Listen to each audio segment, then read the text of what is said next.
Okay, welcome to the second of two nights of candidate forums hosted by San Jose Spotlight and Spur. My name is Michael Lane and I serve as San Jose Director for Spur. Spur is a nonprofit organization that promotes good planning and good government through research, education, and advocacy. Our mission is to make our cities and region more prosperous, sustainable, and equitable places to live. You can find more information online at spur.org. And I'm Ramona Guargas, co-founder and editor of San Jose Spotlight, the city's first nonprofit news organization dedicated to independent local business and political reporting in the South Bay. Follow our coverage or become a sustaining member by visiting our website at sanjosespotlight.com. First, we'd like to thank our sponsor, AARP California, for making tonight's forum possible. Great. Here are the rules for tonight's forum. Every candidate will get 1 minute for an introduction and 1 minute for closing remarks. We'll rotate moderators for questions and rotate the order of the candidates. Each candidate will receive 1 minute per question and 30 seconds for rebuttal if requested by the candidates. We'll start up with Santa Clara City Council District 5, and we'd like to welcome our candidates, Santa Clara Planning Commissioner Suds Jane and retired California Highway Patrol Lieutenant Bob O'Keefe. Please introduce yourselves to our viewers with a 1 minute introduction that describes why you are running for office. We'll start with Mr. Jane. Hi, first I want to thank Spotlight and Spur. I've been a member of Spur for a number of years and I enjoy their lunchtime webinars. I think Michael, you just ran one on the urban villages, which I found very interesting. So I've been a resident of District 5 for 21 years. I have been a planning commissioner for 5 years. I understand land use issues and development and traffic. I was also the latest chair of the Charter Review Committee. And I've been very deeply involved in the city and community for years. I founded the robotics team at Wilcox High School. And so I have the experience. I find that my hands are tied being on planning commission in terms of policy, getting more traffic mitigation. So being on council will allow me to do that. Okay, great. Mr. O'Keefe? Hi, thank you. Bob O'Keefe. First of all, I'd like to thank Spotlight and Spur also, and ARP. I've been a member of ARP for many years now, and I think it's a great organization. My name is Bob O'Keefe. I'm retired from the California Highway Patrol after 30 years of service. I worked my way up through the ranks, ultimately overseeing patrol operations in San Francisco and San Mateo counties. During that time, I gained a wealth of government administrative experience. I retired in 2015 and really got active in my community. Started off with a few of the housing issues here as a result of Santa Clara University and really went on from there. I'm active in our Old Quad Resident Association. It's the largest resident association in District 5, the one we're running for. And I've been working with the planning committee or the planning department in updating our zoning code. I've got quite a bit of community activity behind me, and I look forward to answering your questions tonight. Great, thank you. The first question will go to Mr. O'Keefe to answer, and then Mr. Jane will also provide his response. The question is, what should be the top priorities for city government at this time? The top priority, and when you say city governments, I'll just put Santa Clara. The top priority is recovering, I believe right now, the top priority from COVID-19 and a budget deficit as a result of that. The city was already looking at a budget deficit of about $10 million over the next few years, and that's gone up to about $34 million now. So we need to come up with a sustainable plan, transparent, how we're going to come out of that. Working with the city manager, the bargaining units, severe cuts, implementations to rein in our spending while generating revenue coming in. And that is the top priority, and everything else can work off that. Thank you. Mr. Jane. I agree with Bob that the deficit is really our biggest priority. I mean, the state has a massive deficit. The federal government has a massive deficit. Businesses have deficits. Businesses are really hurting. So the city's budget, as Bob had said, it's we're looking at a $10 million budget deficit this year, maybe 23 million next year. I know we've been cutting our expenses, so that could be reduced a little bit, but you know, we've wasted a lot of money on this CVRA lawsuit. We're in it for $4 to $5 million. I think it was a big mistake for the city to spend that money to fight it, since cities almost never win those lawsuits. I think that we can sort of relax our curfew on the stadium and get $500,000 per concert there. And then the cannabis, I was on planning commission when we reviewed the cannabis sales. So I would allow some cannabis sales to get some more revenue. Thank you. Thank you both. The next question, we'll start with Mr. Jane and then we'll go ahead with Mr. O'Keefe. What will you do to promote greater racial justice and social equity in Santa Clara? Yeah, so the city has been sued under the CVRA lawsuit. We have not had a minority on our council for 70 years, and it took the CVRA lawsuit to force us into districts when we got our first minority person on the council in 70 years. I think that we have an underrepresentation of minorities on our commissions and committees. We need to really reach out to minority communities. I mean, we're a majority minority city. We should have more representation, certainly on our council. And we're doing a reasonable job on our planning commission. We've always done a pretty good job on our planning commission, but our council somehow has not matched our demographics. And then the other thing is we need to celebrate our minority communities. Cupertino has a Cherry Blossom Festival. San Jose has a Greek festival. Fremont has an India festival. We don't do that in Santa Clara. Thank you. Mr. O'Keefe? Yeah, thank you. On the racial justice issue, I think we really need to look internally at all our departments, and I'll start with the police department. We're unique here in Santa Clara. We're the only city remaining in Santa Clara that has an elected chief of police, and I think that is a benefit. A few years ago, everybody was talking about that we need to get rid of that. It's antiquated, it's old. There's been a whole new look on our police department now, and having an elected chief of police, somebody that is responsible to our citizens, only to our citizens, not to a city manager, not to a city council, but can be removed by a vote of the people and installed by a vote of the people. It is the first start with our police department. And then there's talk about defunding police departments. Santa Clara Police Department is, I don't want to say unique, but I have a unique perspective on it.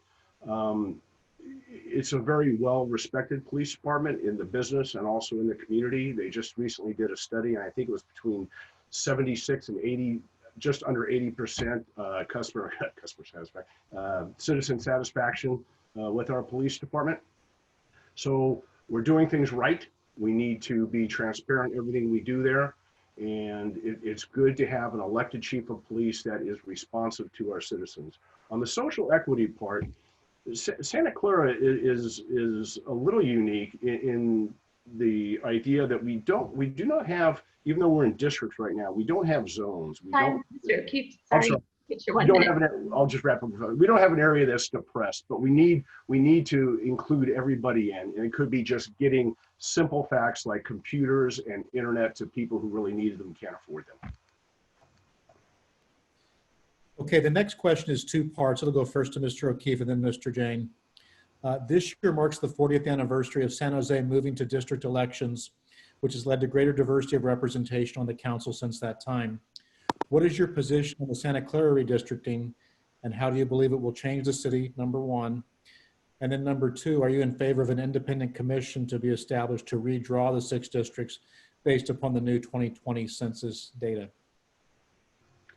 Let me take that last question. Oh, I'm sorry, was it me first? Yes. Okay, that last question first. Yes, I am fully behind the independent commission to do that. I think that is the most transparent way and the best way to do it. I would trust a committee that was picked by the citizens, the council, and the way we have been doing it. But I think it's just much more transparent to have this independent council, and we can figure out how and who gets on that. The first part of the question was the districts. Santa Clara, this is our first election in District 5 for this. I think the district idea is the way to go. There was some, last year or 2 years ago, we had Measure C, and the only question was three or six districts. I believe either one would be the way to go. We've ended up with 6, and I think it would lead to more diversity. I think we'll have a full council that is representative of the entire city, and we might have had that in the past. And maybe these are just the people get elected, but we'll see, and we'll see at the district level would be the best way to test who gets on council and their qualities to be on there. It'll be a true vote of the people to get on there. Time, thank you. Mr. Jane. Yeah, so I was chair of the Charter Review Committee, and I was fully in favor of 6 districts. It turns out the committee, which was handpicked by council, ended up going for 3 districts. I opposed it. It was a 5-2 vote at the end. And then they put it on the ballot as Measure C. I opposed Measure C, fought against it. And we prevailed, and now we're in 6 districts for this election. We're now spending more money on appealing the CVRA lawsuit, which I think is a mistake. As a candidate running, I find that it's much cheaper and easier for me to walk the precinct to get to know people in my neighborhood. So it's easier for an unknown candidate, someone without major backing, let's say from the council majority. Santa Clara has had dynasties for years, which has not, I believe, served Santa Clara well. And I believe that districts are a good idea in terms of the independent commission. I actually advocated for that. It was not on the agenda given to us on the Charter Review Committee, but I pushed for it. Thank you. I'm in favor. I'd like a little rebuttal there, if I may. Yes, please. And those the committee that Judge Suggs chaired was a very useful committee, and it was we had 7 members on the council. Then each council member plus the mayor had able to pick one person from their district. And at the time, Suggs mentioned it, there was a majority and minority on council. It was 4-3. Each council member and the mayor, as I said, picked a person. So when everything was said and done, they had a lot of discussion, a lot of input put in there, a lot of people given what they believed to be true. The committee took a vote. And again, remember, there was 4-3 people putting it on there, and that vote was 5-2. So whatever the committee discussed, the committee actually, if you talk about someone flipped or someone did whatever, one of the 3 that were appointed by then the minority winning 6 actually voted for the 3 districts. Again, 3 or 6 would have worked. We're at 6 now, and I think that'll work just fine. Thank you. Can I do a quick rebuttal? Yes. So each council person was allowed to pick somebody. Patty Mahan picked me, and the mayor tried to keep me off the committee. Fortunately, Patty prevailed, and I ended up being the chair of that committee. Okay, thank you both. The next question deals with the economy. The next few questions are going to deal with the economy and fiscal issues. The city of Santa Clara's city manager, Deanna Santana, is one of the highest paid city executives in the state of California. How do you respond to critics who ask, how do you justify these wage increases during a time when the city is facing significant budget shortfalls? And we'll start with Mr. O'Keefe and then Mr. Jane, please. Yeah, the true makeup of an individual comes by their work product, I believe. It does sound a lot. I keep seeing this number of $700,000, but that's a total compensation package with retirement benefits, medical benefits, every other benefit you can have. So I really don't know what her salary is, but it is one of the top. It's not the top in the state, I know that. And not being on the council, not being in when those decisions are made on when to pay someone, I really won't be able to fully answer the question, the decisions behind why the compensation package was presented to her at the time.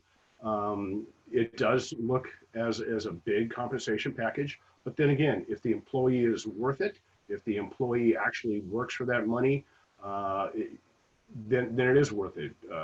The city manager here runs the city of Santa Clara, Levi Stadium, Silicon Valley Power, and a municipal part of a municipal water reclamation plant.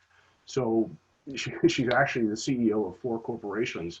And that's one of the first things I'd look at would be the top management executive packages if I am successful at becoming the council member.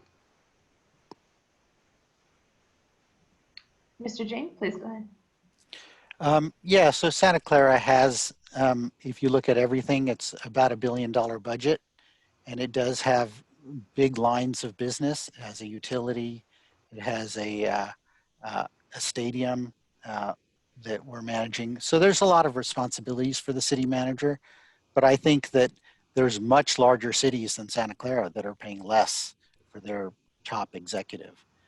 I'm very pleased that she has done things like internal audits. I was kind of surprised that Santa Clara wasn't doing the audits.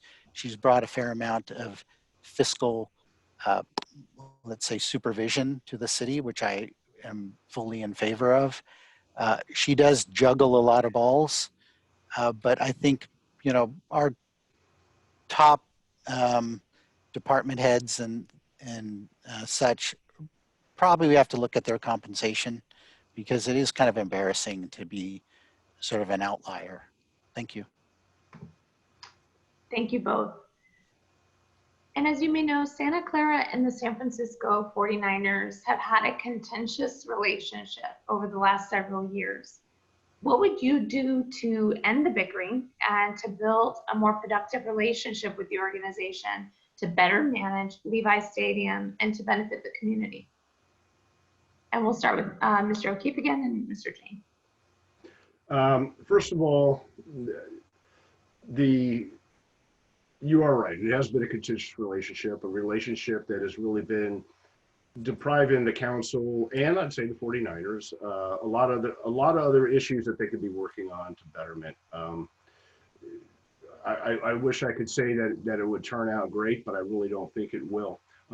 Jumping back a moment, I have a unique perspective on this. When I was in charge of patrol operations in San Francisco, I actually oversaw the department's participation with law enforcement services to the San Francisco 49ers on game day. I signed contracts, I approved contracts, and I signed contracts with the department and 49ers. So I have worked with the department. I have worked with the 49ers through the department, and I'm the only one running for council and probably the only one on council that has actually signed contracts. So I've worked with them. I know how to work with them. I would attempt to improve that relationship to the point that it can be improved. I do know that there's a lawsuit going on. The city has removed management responsibilities, both game day and non-game events from there. And the one for for NFL events was a unanimous decision. So again, not being in the room when these were discussed, I don't know what the reasons for, but we need to get that management, that stadium under control. Hopefully, if the 49ers agree and work with the city, it'll work that way. If not, the city still needs to manage that stadium because those are public funds.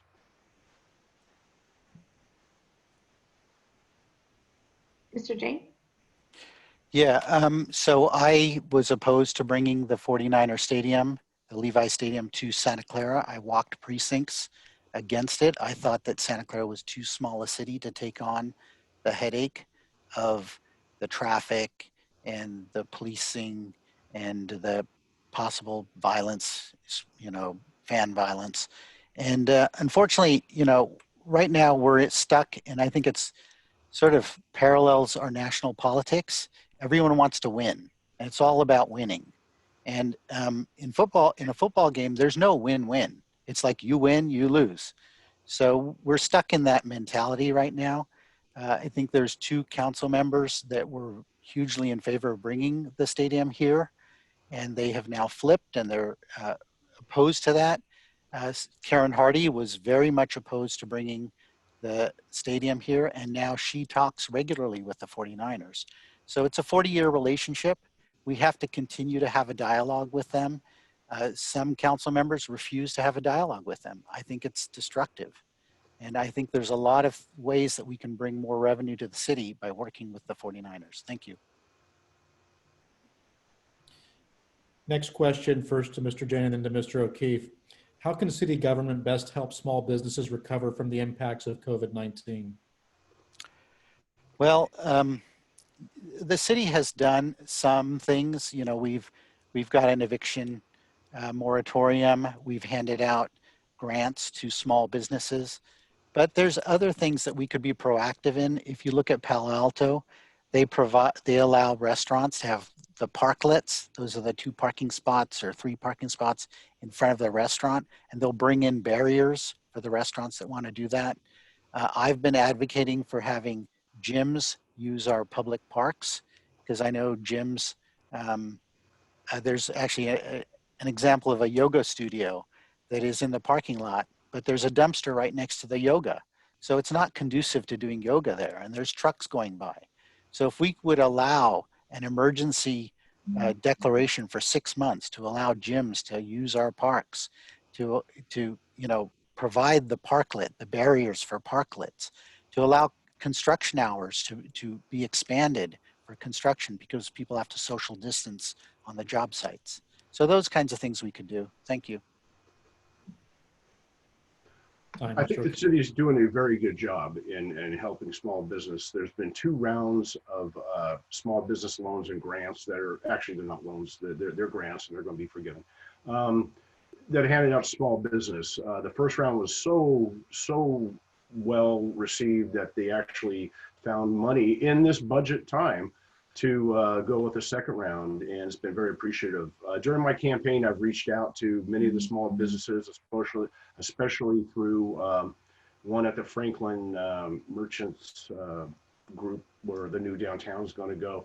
And all these people are very grateful. The city is advertising for some of the small businesses. They're putting it on the website, the Channel 15, the local internet channel on the TV, and anything else. And the city is having some functions going on. My wife takes a Zumba class, and it was over outside at the not the senior center, but the civic center out there. So there are the city manager at the last meeting, this was brought up. I think Mr. Jane might have brought it up actually.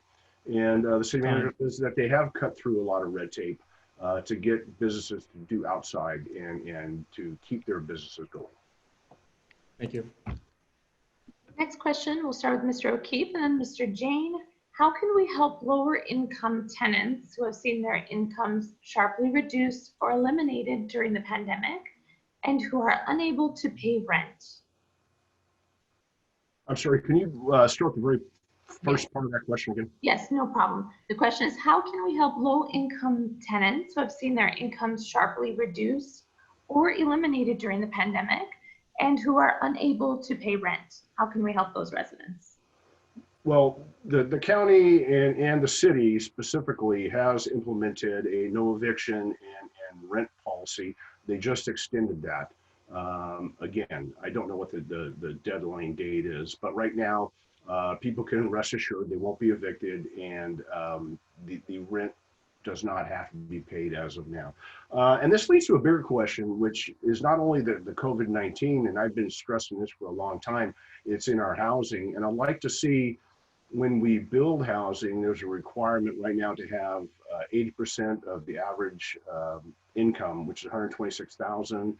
And that would be like 90,000. I'd like to get that lowered to about 40%. So the city should go out and seek grants and other means to help with the developers when we build these new products to have true low or ultra low income housing for people.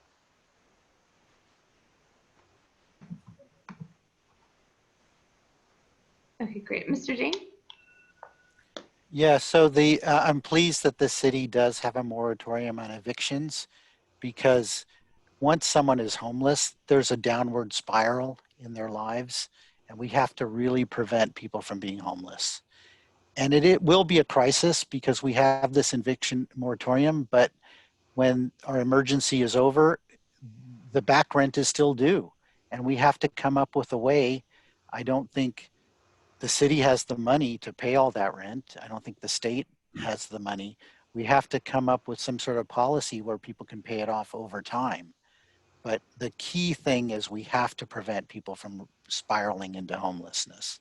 And I was a big proponent of Measure A back in 2016 to provide $900 million to build more affordable housing. On Planning Commission, I've consistently asked for more affordable housing. Just recently, I helped to get 43 extra units of affordable housing at the Gateway Crossings project. So, and we do have to get into those very low and extremely low income categories for affordable. Thank you. Okay, next question, first to Mr. Jain and to Mr. O'Keefe. If elected, what actions would you take as a council member to ensure that the Santa Clara Police Department does not violate the civil rights of residents? So I sit on the Chief of Police Advisory Committee. So we actually look at various policies, the drone policy, the pursuit policies, and so on. And so we've had discussions about this. Recently, we had this terrible incident. It wasn't Santa Clara PD, but it was Santa Clara University Campus Patrol, where they basically asked a professor to show ID and prove that she lived in the house that she was in when they knocked on the door. So we have to do more training. I'm not in favor of defunding the police. In fact, we need to increase the amount of money for the police department in training, but it has to be de-escalation training. It has to be racial bias training. We have a use of force simulator that we're just bringing on. So they need to be trained in that. So I do like the fact that Santa Clara PD is very often, out in the community. So they come to National Night Out events. We have the DARE program, so kids can, learn that police are not threats. Thank you. Okay, great. And this will be our last question, and then we'll go. I did Oh, not I'm have a chance to answer that question. Please go ahead. I apologize. That's okay. Thank you. This is near and dear to my heart. 30 years, as I said, on the highway patrol, and the last 10 in management. The Santa Clara Police Department, I recently met with the chief and the president of the Peace Officers Association, which I am glad have both endorsed me for my candidacy. And we have discussed this very issue, how Santa Clara is going to move forward. They've always been very transparent. I believe they're an excellent police department, but one of the main goals of this chief is to be more transparent, more open, more community driven, and responsive to the public. He is setting policies in place to ensure that happens, to interact with the community on every engagement they can. As Sud said, training, verifiable training, ongoing verifiable training, and ensuring that training is followed through by checkpoints, evaluations, supervisors actually doing their job and supervising the employees, being present at major events, and having police management present at these major events is just a few things that we discuss, and this chief is going to start doing. Thank you. Now we'll go ahead and move to 1 minute closing statements now, and we'll begin with Mr. O'Keefe and then Mr. Jain. And again, Michael and Ramona, thank you very much. This has been enjoyable, and I actually enjoy doing these type of Zoom meetings. And Suds and I have known each other for quite a while, and both of us will make fine candidate, or will make a fine council member. I just think I'd be a little better. And again, I thank you for the opportunity to do that, to speak my piece. As I close, there's a lot of things going through my mind, but the main reason why I'm running is I've been a lifelong resident here. I love Santa Clara, and Santa Clara has been great for my family. It's been a great place to live. It's been a great place for me growing up. And I want to ensure that for the future generations coming. I want to keep Santa Clara the great place to work, live, and raise a family. And that's why I'm running. Thank you, Mr. Jain. So I have demonstrated a deep commitment to improving the quality of life in Santa Clara, being on Planning Commission, being on many, many committees. I believe I have more experience with the city than my opponent.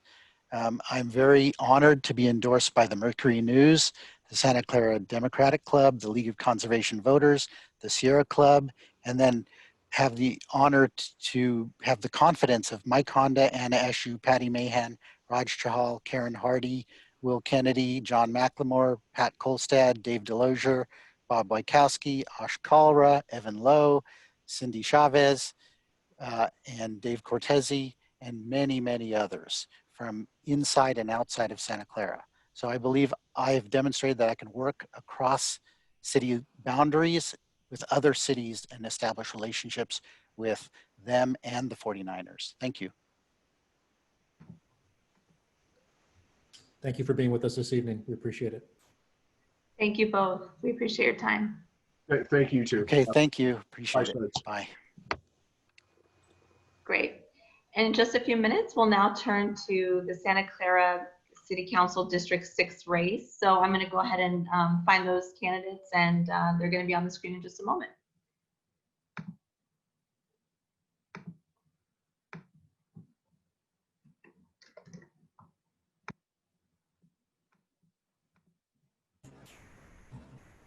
Perfect. Okay, great.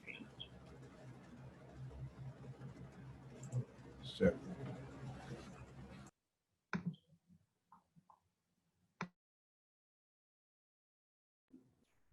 Okay, we'll now turn to the Santa Clara City Council District 6 race. We'd like to welcome our candidates, Santa Clara Planning Commissioner Anthony Becker and Gary Barv. Candidate Rob Massetti was invited to participate in tonight's forum but did not respond to our invitation. We will ask each of the candidates to please introduce themselves to our viewers with a 1-minute introduction that describes why they are running for office. And we'll start with Mr. Becker. Thank you. thank you. Good evening, everyone. I'm a lifelong Santa Claran. I was born here in 1985. I'm a graduate of San Jose State and a current Santa Clara Planning Commissioner, having just served as chair. I am a renter, I'm a millennial, and a member of the LGBTQ+ community. I am running because I see a broken system in Santa Clara. I'm bringing fresh out of the box type of leadership that does not come with broken promises, recycled policy, or failed governments like current leadership offers. I ran for office twice here before in 2016 and 2018. I'm an activist and was a big advocate for the No One Measure C campaign, which tried to once again take away Santa Clara's voting rights. Santa Clara is at a crossroads. Santa Clara is rapidly changing. What was there yesterday won't be there tomorrow, and what was never there is settling there. We have 1 foot in the future and 1 foot in the past, and too often this neglects the needs of today. My community has major needs from affordable housing, traffic, a new downtown, reducing our deficits, social justice, homelessness, and as well as many more support for our seniors and youth. I want to be the change on the tone of council by creating council unity, no more petty squabbling, no more hateful attacks. I want to return kindness and common courtesy. I'm building bridges rather than burning them. I'm always willing to have open ears, open eyes, and an open mind. We need to change our relationships with neighboring cities. We need to repair our relationship with the city and the 49ers. I have the experience in the community resolving quality of life issues. I have the experience with the developers. It is time to elect fresh leadership. It is time for a new generation in Santa Clara. Your priorities are my priorities. Thank you, Mr. Barv. Thank you. Good evening, everyone. I'd first like to thank Ramona, Michael, Josh, San Jose Spotlight, and Spur for organizing this incredible event and this forum and debate.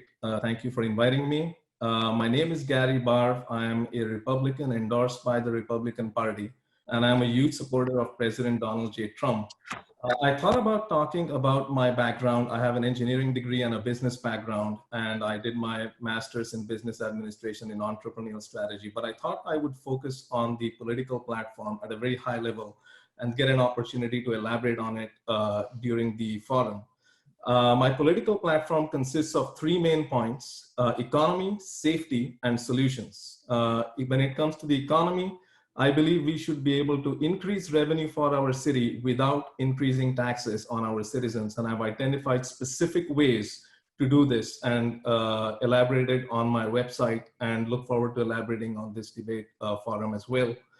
Second, safety. I believe in defending our police and not in defunding our police. And third, solutions. I believe in giving actual realistic solutions to the issues and concerns that Santa Clara is facing, and not just rhetoric. I believe in that, and I look forward to a great debate and forum with Mr. Becker. Thank you. Thank you both. The first question is going to go to you, Mr. Barr. What should be the top priorities for city government at this time? That's a great question. Thank you, Ramona. So I think the most important thing is economy and safety. We are facing a huge $34 million budget deficit for the next 4 years. And that is a huge concern for our city. And so I've identified specific ways by which we can have pro-business policies and make sure that the deficit gets reduced. Number one, we removed the 49ers Levi Stadium curfew for concerts and events. Each concert generates close to $500,000 in revenue for the general fund for our city. And so in this time of difficulty, we need to make sure that we have these concerts. Number two, we develop a big thriving downtown in the Franklin Square area. I think that's important. That'll generate a lot of revenue for our city. And we need to build vertically in our downtown. I believe in that because that will take care of the apartment rent housing crisis in Santa Clara. And number three, we need to support our small businesses. We need to support our restaurants. That is extremely important. I believe in low taxes. I believe in allowing businesses to reinvest into their company so that that creates more jobs and stimulates the economy. So I believe economy is number one, and then safety as well. But I think, I don't know how much time I have. Yeah, so I can talk about it maybe later on in this forum. Thank you. Thank you. Mr. Becker?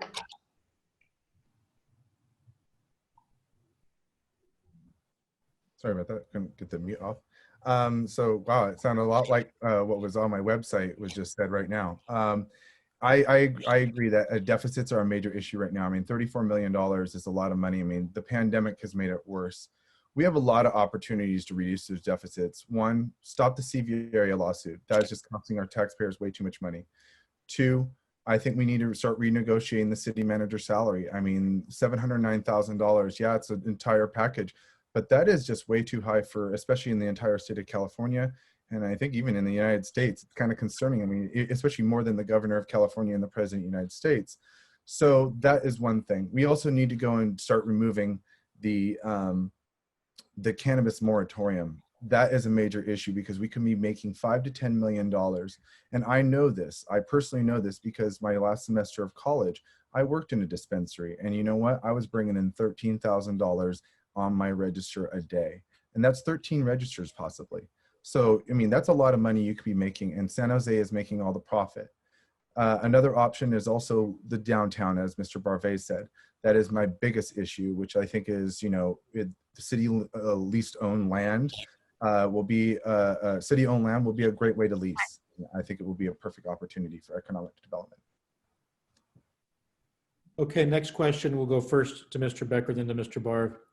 What will you do to promote greater racial justice and social equity in our community? So first, I would promote a lot more diversity on our commissions, boards and commissions. And the reason for this is, especially if I'm elected for city council, I would love to see a woman of color be replaced in my role, because we need that diversity on that planning commission. We need voices that are actually resembling of what the community's makeup is. We have a very diverse community. When I've grown up here, from when I was in kindergarten, we had every different race in our kindergarten class. It was a unique environment, you know, and then you meet people from other parts of the country who never had that experience. And I think that's something that's great for this area. In terms of racial justice, I think I'm gonna have to work with the mayor, the chief of police to accomplish these issues. I believe in town halls and getting the community involved on this as well.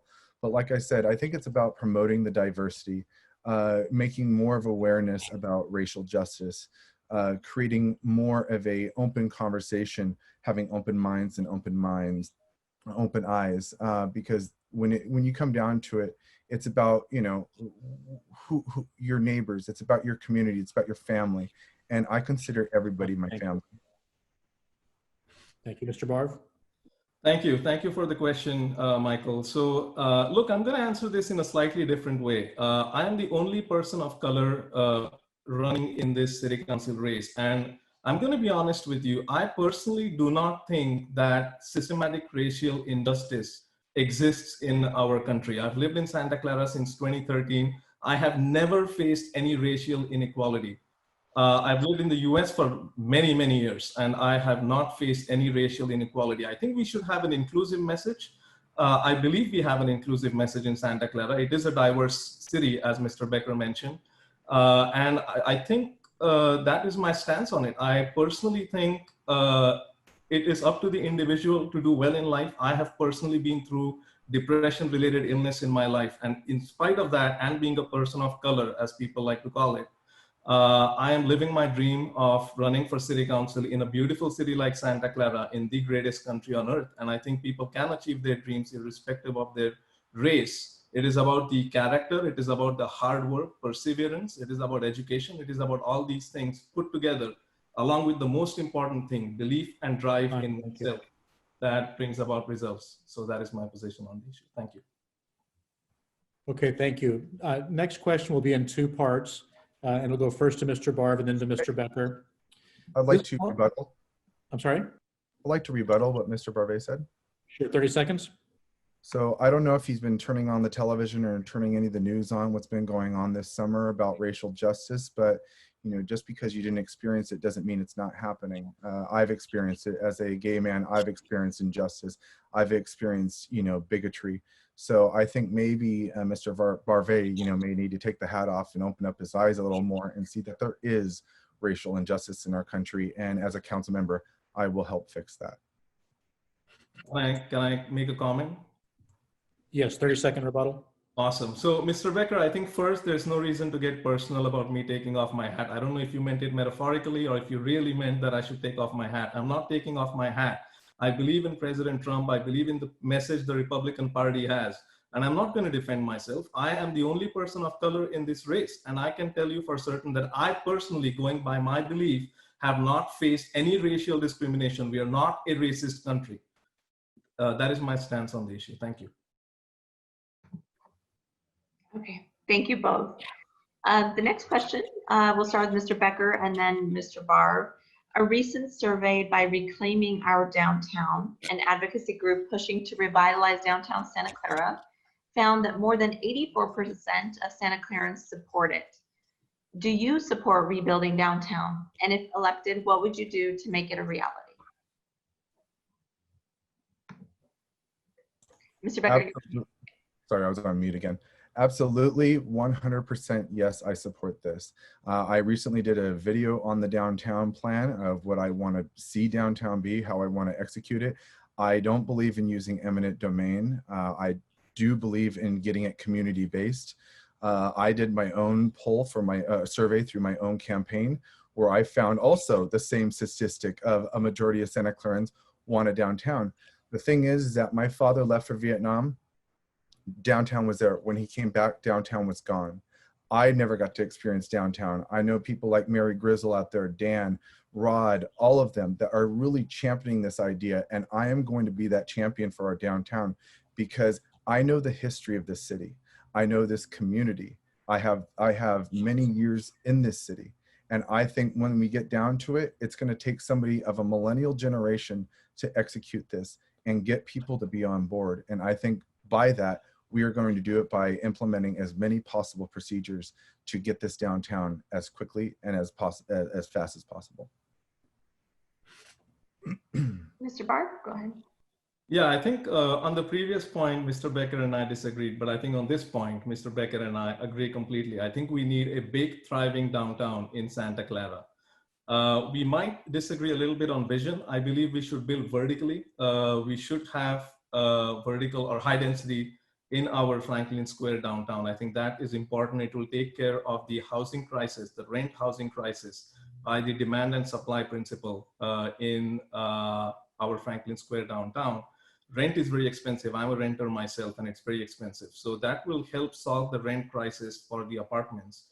And then I think it comes down to a lot of negotiation, series of negotiation rounds with a lot of people. It's going to be a very involved process. And I look forward to participating and building consensus and hopefully playing an instrumental role in building a great, thriving downtown for our Santa Clara in the Franklin Square area. Okay, next question first to Mr. Barb and then to Mr. Becker. As housing costs continue to increase, older adults are unable to find housing to meet their needs when seeking to downsize and thus are being pushed out of communities and homes that they have lived in for generations. What would you do to ensure the creation of affordable and diverse housing options such as accessory dwelling units, duplexes, courtyard apartments, and townhomes? Thank you, Michael. Thank you for the question. So yes, I believe like I mentioned previously, there is housing crisis in Santa Clara. There's no doubt about that. But look, I will follow the law when it comes to the percentage of affordable housing required, but I genuinely believe that people need to work hard to make a living. I personally believe that I work extremely hard. I'm dedicating 100% of my time to running for city council. I'm doing it with 100% commitment. I wake up at 6:37 in the morning and work till 10 o'clock at night.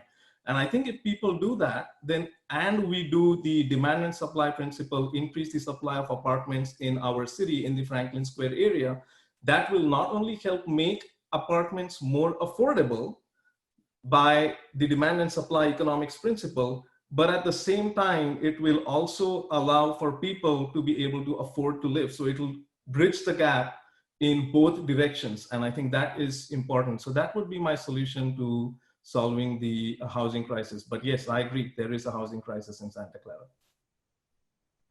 Thank you. Mr. Becker. Yeah, there definitely is a housing crisis here in the Santa Clara County, and I think in the entire state of California. I believe that housing should be a human right. This is something that I, stand by because this is my kingdom. What you see right here is my kingdom. $950 a month. I work full time. I'm running for city council. I'm on the planning commission. I dedicate a lot of my time to the city council race, to my job, and to my community. What I've noticed is that it's constantly harder and harder to live here. I see a mass exodus of our community. Whenever I go door to door, and I've been walking all these neighborhoods, and I hear from every resident that they're fearful that their children are not going to be able to live here. At the same time, there are seniors that are being, put thin on their wages, on their salary of Social Security. The reason why is because they can't afford the utility rates. They only can afford to live in their house. And if they sell, where do they go? They can't afford to live anywhere else. They only know this community here. And see, I believe that as a renter, as a longtime Santa Claran, I'm going to champion the affordable housing because it is a definite need that housing be built here in Santa Clara, especially in transit-oriented villages. For the next question, we're going to start with Mr. Becker, and then we'll go to Mr. Barr. Santa Clara and the San Francisco 49ers have had a contentious relationship over the last several years. What would you do to end the bickering and to ensure a more productive relationship with the organization to better manage Levi Stadium and to benefit the community? So this is a major concern to a lot of people in Santa Clara, and the reason why is it seems like every election year the 49ers stadium is and the 49ers are a major factor. 10 years ago, I voted for the stadium mainly because the current majority right now convinced me to vote for that stadium. They convinced me that this would be great. Now, flash to the future, that same majority is telling me how bad it is and how bad we were to support this idea. I believe that this is a money maker and we need to start making money off of it. We need to mend that relationship because this is a 40-year marriage. This is not, a shotgun marriage where you could just get divorced immediately. This is something that's going to be long-term because our residents put a lot of money into this. I believe that we should extend the curfew, especially during the summer months, because we can make some more money on that. And, the vicious attacks for people who believe in that, I think is a little unfair because we can do that. We can do it because we own this stadium, we run the stadium, we have a chance to make some money off of this. And, the biggest, I think, and most important factor is mending that relationship. Because from what I've heard all around this community and all around the Bay Area is Santa Clara is toxic. They don't want to do events here. I hear from people that I know up at AT&T up in San Francisco.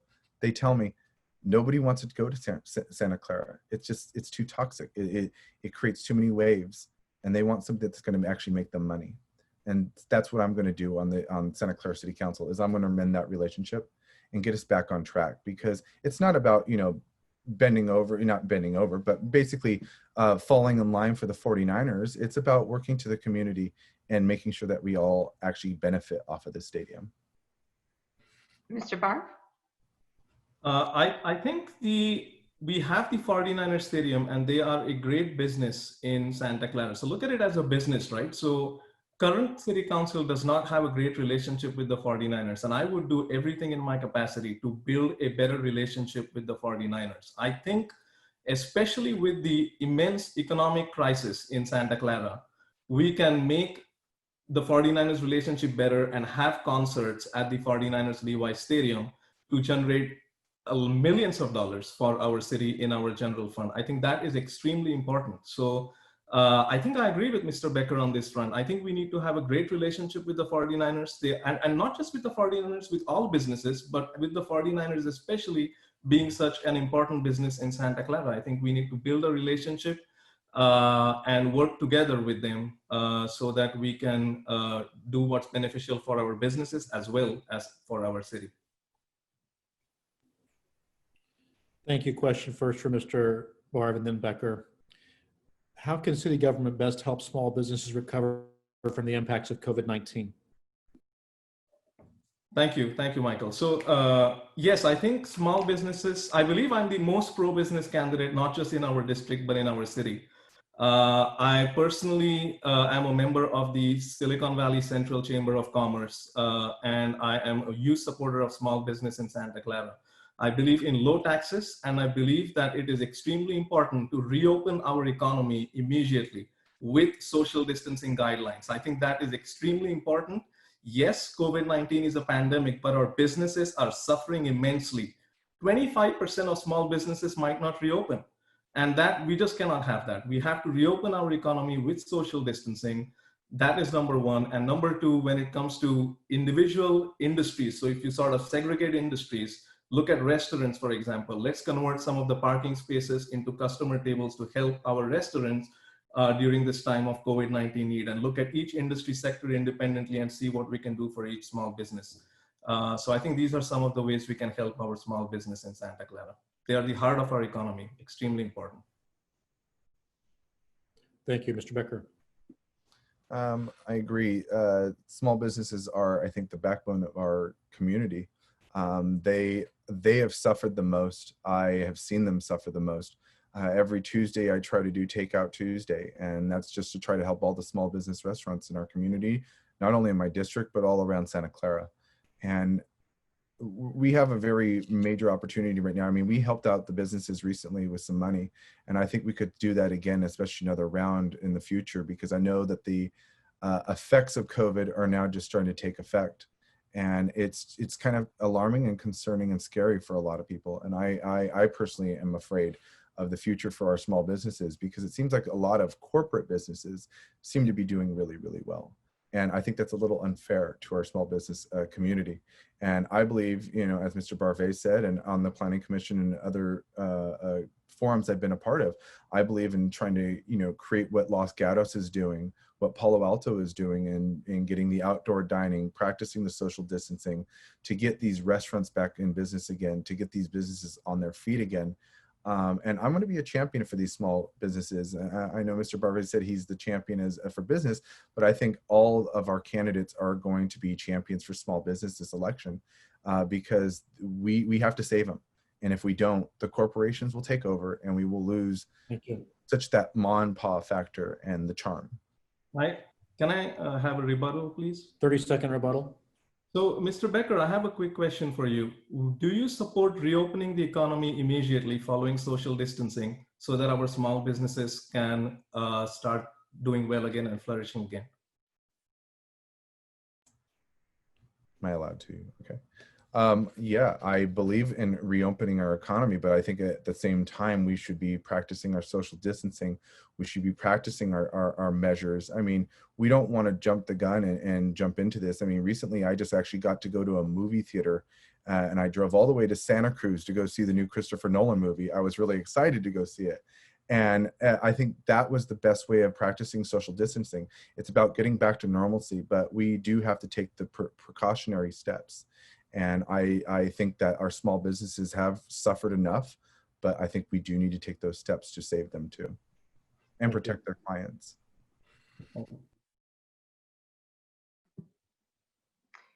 Okay, great. Last question here, and then we'll move to closing statements. And we'll start with Mr. Becker and then Mr. Barr. How can neighborhood opposition to new housing developments best be addressed? That's a really good question, because District 6 is actually a very major corridor, which is the Stevens Creek corridor. And I learned a lot about this mainly when I was working on the Planning Commission when we were approving the agri-hood. I'm proud behind that project. And the reason why is because I had to have the opportunity to work not only once on the Planning Commission, but also on the architectural review, to work with these neighbors to come up with a project that is just perfect for not only the developer, but also for the neighbors. Because I'm all about creating the harmony, about creating the inclusiveness. And we have to do that along Stevens Creek, because a lot of the South of Forest neighborhoods are concerned about traffic. You look at what's happening at at the Valley Fair. You look what's happening over at where they're going to build the Santana West. These neighbors in the South of Forest neighborhood are concerned. There's the By the Bucket location. What's going to go there? Everybody's still wondering what's going to happen in that location. We can't go and build giant structures that are going to end up dwarfing our single family homes. We have to work together to find harmonious development. And if you look at the general plan around the zoning in that area along Stevens Creek, it's general commercial or regional commercial. And I think we need to keep it that, but we need to practice to have some housing in there too, and work with the city of San Jose, because I want to have border collaboration, not border competition. It's about working together. Mr. Barr? Thank you. So I'll keep it short. I think I've made it very clear throughout my campaign that I am in support of high density housing in the Franklin Square area. But when it comes to Homestead, Forbes, Prune Ridge, Saratoga, Stevens Creek Boulevard, I think we have a really nice residential community, a really nice residential neighborhood, and I would like to keep it that way. Okay, great. And now we'll move to closing statements. And why don't you start, Mr. Barb, and then Mr. Becker? Well, again, I would like to thank you, Ramona, Michael, again, Josh, and San Jose Spotlight and Spur for arranging this incredible event and giving me the opportunity to express my vision for Santa Clara and my views on how I think we can make Santa Clara great. I, again, believe that we have a great opportunity here to build a great Santa Clara, to create positive business environment for our Santa Clara community, and make Santa Clara safe, make Santa Clara economically prosperous, and have actual solutions for Santa Clara. So I would like to keep it short. Thank you again. And again, thank you, Mr. Becker, for participating as well. I appreciate it. Thank you very much for all the viewers who, again, gave us an opportunity to express ourselves. So thank you very much. And I look forward to running what I hope that it'll be a winning campaign, and hopefully winning on November 3rd, 2020. Thank you. Okay. Well, I want to thank everyone tonight. I really appreciate the time and for being here. This, like I said, you know, race is about the heart of soul of Santa Clara. On one hand, you have the future, and on the other hand, you have the same rerun for year after year. My opponents offer nothing new. One is a registered lobbyist, and also one that has also been working for the mayor as an attorney. I have grown up in this city. I have been privileged to do so. I want others to share that. I played in the parks here. I went to Bullwinkle's, Great America, bowling, billiards. These pastimes are gone. Our city's character and identity is wilting, lost somewhere between yesterday, today, and tomorrow. Our city has changed from small town charm to steel and glass canyons of concrete. As I said in the beginning, our city is at a crossroads. Our community has major issues and face a plan for the future. I'll deliver that affordable housing. I'll build that downtown. I'll get that traffic relief, and I'll end the CVRA lawsuit. I'll reduce the deficits with our council. I'll bring equity to our communities because I see the struggles we're all going through. Bridging these demographics are key to our city's success and longevity. As an elected official, your priorities are my priorities. I've been endorsed by Vice Mayor Karen Hardy, Councilmember Raj Chahal, and the Democratic Party, as well as BAMEC. As a council member, together we will build a safer, stronger Santa Clara to believe in. I will always put the community first and the politics last. I respectfully ask for your vote on November 3rd. Go to www.becker2020.com. Thank you both for joining us this evening. We appreciate it. Thank you very much. Thank you. Well, thank you so much for joining us, and sorry again to our attendees for the delay, but we'll get right back on track. Ms. Bhatia, if you could please take a minute to introduce yourself to our viewers with a 1-minute introduction that describes your platform and why you are running for office. Sure, happy to do that. First of all, thank you for the time, and I really appreciate the interest you're taking in all of us. I think it's so important to have these forums. My vision is to create a future that is inclusive, is livable, enriched, and thriving, that serves everyone. And that includes our youth to our seniors. Every resident of our family, of our community that is a family, should feel like this is their home and that they can live here in a comfortable and an enriched way. But we need to really think how we live, learn, how we play, how do we work, how do we learn, take care of our families going forward with the new reality. And I know that all these things are very much tied together. We can choose not to, see that integration, but the truth is all of it together is what's going to help us create a really an amazing life. But we do need fresh perspectives and diverse voices to help take our city forward. And I believe we have great assets, but because of some of the challenges we're facing, we really do need, a different type of council member for my district. So I believe that I'm the right candidate. I'm innovative, qualified. I'm a collaborator. I'm very inclusive, and I'm a people first policymaker. And I believe I can take our city forward to a brighter and a sustainable future that serves all. Thank you, Ms. Bhatia. What will you do to promote greater racial justice and social equity in our community? That's a great question. Every city has a different form of discrimination. I won't say it's just about racial issues. I think it's more about discrimination against minority voices. And that is something that we can work really well together on. I have been always about greater inclusion, and that can be done in many ways. It can be done through programming. I did that through our city cultural commission. I actually launched the commemorative months, which were to recognize a different heritage that makes our community so rich. For example, September 15th to October 15th is Hispanic Heritage Month. And if we do more programming around the city that makes people be celebrated, we build more awareness, we build greater trust, we create a sense of inclusion. But we also need to do a lot of outreach to our diverse communities and be very proactive in encouraging them to join our commissions. And my goal is to create a new commission called the Inclusion or Diversity and Inclusion Commission to set some metrics for our city.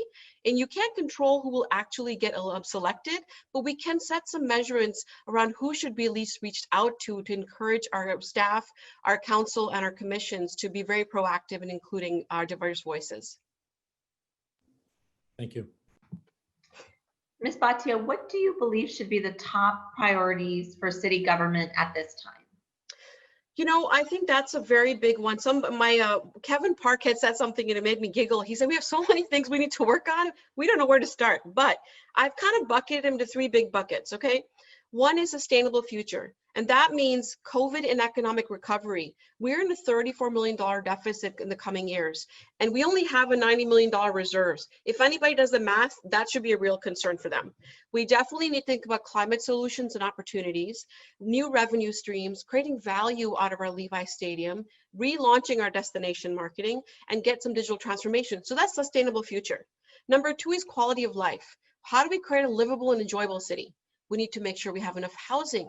We need to make sure we help our workforce get retrained. We need to make sure that we are creating more opportunities to celebrate the communities that we have. Number 3 is community collaboration and engagement. What does that mean? As we just talked about racial inequalities are increasing that, I believe we need greater transparency, but greater participation by the public, and including those minority voices and partnering with our corporate partners to help reach our outcomes, especially now with the deficit. And a big part of that is transparency. And number 2 is creating a pipeline of future leaders. And that's a really big one for me, because I'm not here to sit here forever. We got to pass the baton on, but we got to engage the youth and the leaders now. Okay, 2-part question. Yes. What was your position on Santa Clara redistricting, and how do you believe it will change the city? And number 2, would you be in favor of an independent commission to be established to redraw the 6 districts based upon the new 2020 census data? I think it's a pretty obvious answer, frankly speaking. Okay, I've seen the great success we've had in 2018. And look, our city is constantly changing. Instead of me just saying that we had a bad system in the past, let's recognize that that system is not relevant anymore. We need to ensure that greater representation is provided from the various parts of our city. And the best way to do that is to ensure that we have districts. And I've seen the success of that. So I was very much against Measure C, in which my opponent tried to reverse it and, prevent the 6 districts. But at the same time, we need to listen to the public. And guess what? The public spoke. 65 or 69% was the average, to 31 to 35%. So 69% to 65% said no on Measure C. 31 to 35% said yes. So we already know that the public really wants that. And first and foremost is we to listen to the public. And going forward, yes, we do definitely need an independent commission. It should not be about any of our agendas and our desires to stay here longer, because this is not a lifelong job. This is about service to the public. And if that means we have to redraw districts to ensure they're best represented, then we should do that. Thank you. The City of Santa Clara's city manager, Deanna Santana, is one of the highest paid city executives in the state of California. Mm-hmm. How do you respond to critics who ask, how do you justify these wage increases during a time when the city is facing significant budget shortfalls? Exactly. So I'm sure everybody would like to know how much of our budget is actually going towards our employees and our benefits and salaries. Right now, it's roughly 76%. So that's not rocket science. I mean, I've worked at Lockheed Martin. That's rocket science. Okay, 76% of our budget is for salaries and benefits, and 24% is left for the city. We automatically know there's a problem here. And this is not going to be fixed overnight. Everybody is going to have to look deep and hard and say, how do I adjust my life to the new norm? And that means reconsidering how do we encourage and compensate our employees. But that also means we're going to have to find ways to ensure that our goals and outcomes can be met. And that's why I talked about the corporate partnerships. We got to work together to still meet the outcomes, but we cannot stop because we're having a government that right now exists for the sake of government. And that's the problem people have right now. So I think we really have to revisit how do we proceed with the current salary plans and ensure that we can still meet the outcomes with corporation partnerships and collaboration. Thank you. The next question, Santa Clara and the San Francisco 49ers have had a contentious relationship over the last several years. What would you do to end the bickering and to build a more productive relationship with the organization to help better manage Levi Stadium and to benefit the community? That's a very important question. As I said in part of my creating a sustainable future is that we have to look at what is the purpose of government. The government is we're trying to keep taking care of our society. And how do we do that? We need money, we need partnerships, we need to create value. Levi Stadium is an asset in our city. We've seen that lawsuits are not working. We don't need to keep repeating mistakes. Let's learn from them and say, that doesn't work. We need to try something different. And my approach is that collaboration really works. They're not going to win if we don't win. If we don't win, they're not going to win. So we better make sure we find a solution that works for all. And that means starting programming and events, working with the public that suits them, but also recognizing that, you know what, at the end of the day, if we're not going to get rid of them, we have to learn to work together and be adults about it and let go of our past grudges and say, what is best for the public? It's not about me, it should be about the we. So I personally believe we need to start the concerts again. And having talked to so many residents in the area, they firsthand have told me they don't understand why this 11 or 10 o'clock curfew is there. They're like, we'd be even fine with 11.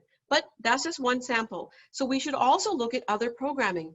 Our city is minority majority, which means 60+% is a minority. In District 1, 67% is actually minority. Of that, 45% are Asians. Guess what?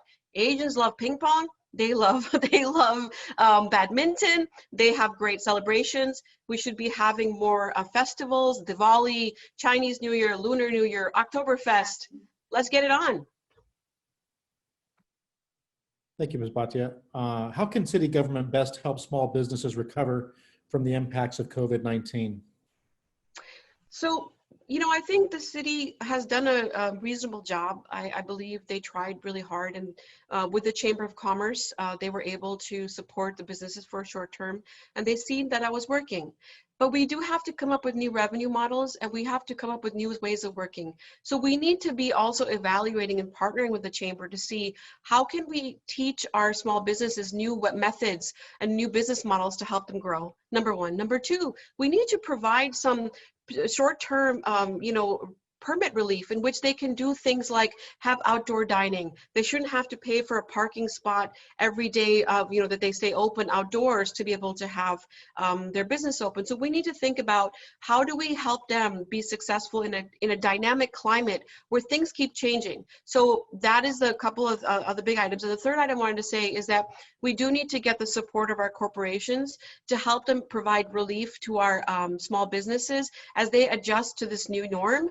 And get them going, because if 60% of our residents or 60% of the small businesses are successful, but 60% of the economy is small businesses, so we need to make sure they're successful for everyone. Thank you, Ms. Bhatia. Next question is about public safety. During the recent protests, there were calls to defund or reduce funding to the police department. What is your perspective on this, and how would you reimagine public safety and hold the department accountable for racial discrimination and excessive use of force? Well, I mean, in honor of those that have been lost in the recent history, we do have to recognize that these realities do exist. And maybe we haven't personally faced them, but that doesn't stop them from existing. So when I think about the needs, I recognize that we need to think about, coming up with better plans. We need to not defund the police, but we need to think about how to resource realign our resources so we can focus on education and training around de-escalation, mental health issues. Do we always need to send a police officer when there's a homeless issue? Do we need to be sending a police officer when there's a social issue? I think that's where we have to revisit how we use our police force. But most importantly is we do need to increase the understanding about the residents and the diverse makeup with our police force. We need to build better relationships. I used to hold a lunch and learn actually for the last few years for the Sikh community, and it was very successful. So they were very receptive. But I do believe that tells us we need to re-envision how do we work to create a safe environment with the assets that we have, and how do we realign our funding to ensure that there's better training and de-escalation and better choices than just using guns. So that's where I really think is the first steps we can start our community in changing the public safety. Thank you, Ms. Bhatia. We'll have one final question and then also offer you 1-minute closing statement. Okay. So the final question is, how can we best reduce traffic gridlock pre and post pandemic through our land use, zoning, and public transit policies?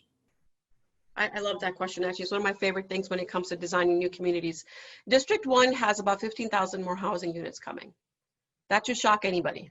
But we currently don't have a general area plan or a north side plan. So first thing we need to do is ensure we understand the impact of these communities on each other, and specifically on the traffic, and what kind of traffic demand measures are we considering to ensure that we don't increase the challenges we had seen previous to COVID. A second thing is making sure we have trails and pedestrian friendly walkways connected all throughout Santa Clara. Right now that is not the case. The third thing is making sure that we build mini destinations and keep people where they are. So for example, in the Tasman East at Lickmill and Tasman project, it's on the corner, we're considering a paseo, but that means a paseo has to be wide enough to get people to walk. So come down from their homes in residential areas, go shopping, go for the restaurants, go for daycare for the children's needs, but also have places to visit and enjoy. That's what I call mini destinations. So I think if we think about building small urban villages like this and having mobility and connectivity throughout, we can really improve the traffic challenges that we've been seeing in Santa Clara. Great, thank you. Now it's time for your 1-minute closing statement. Okay, so I think overall, I think what I would like to say is that our city is facing many challenges, and I believe I've demonstrated my commitment to the city and proven through all the amazing organizations that serve our city And we need to remember the small town feel, but recognize we have big city issues. When I talk to the youth and some of our seniors, they tell me affordable housing is a real issue for them. So we have to be very mindful of that. At the same time, we need to also make sure that we build greater trust with the government as we have today and our residents, to build some trust. And then when we have those build bridges of trust with it, whether our police force, whether our government, then we can really start working on solutions. I'm a person that focuses on people, not politics, and my goal is outcomes. And I've been endorsed by Mercury News. I've been endorsed by the Democratic Party. I've actually had the pleasure of being endorsed by various members of state Senate and state assembly, and locally as well. I've had, Ash Clara, Evan Lowe, Jim Beal, Dave Cortese, Rod Chahal, Karen Hardy, Patty Mahan, and many others, just as you've heard. I think people can find out more about me on my website at voteherbeer.com. But I believe it's time to rethink our future, and that means rethinking what it means to be a great leader for such a changing city. And I believe I'm that leader, and I'm so excited to have the opportunity to serve and take our city forward. Thank you so much for joining us this evening. We really appreciate it. Thank you. Thank you so much. And we'll now take about a 5-minute break, an intermission, and then we'll come right back with Santa Clara City Council District 4. So we'll see you guys in 5 minutes. Thank you so much.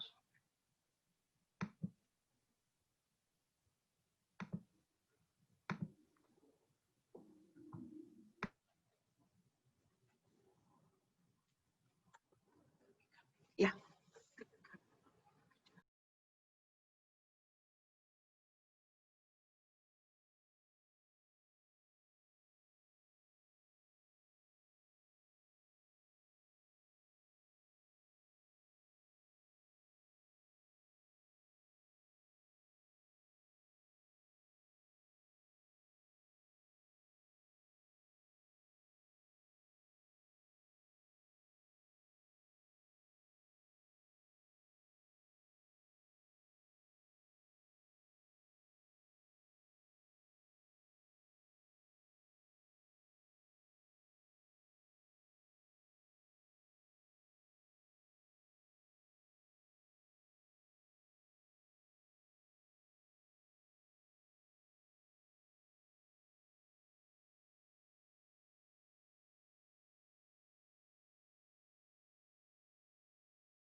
Okay, welcome back, everyone.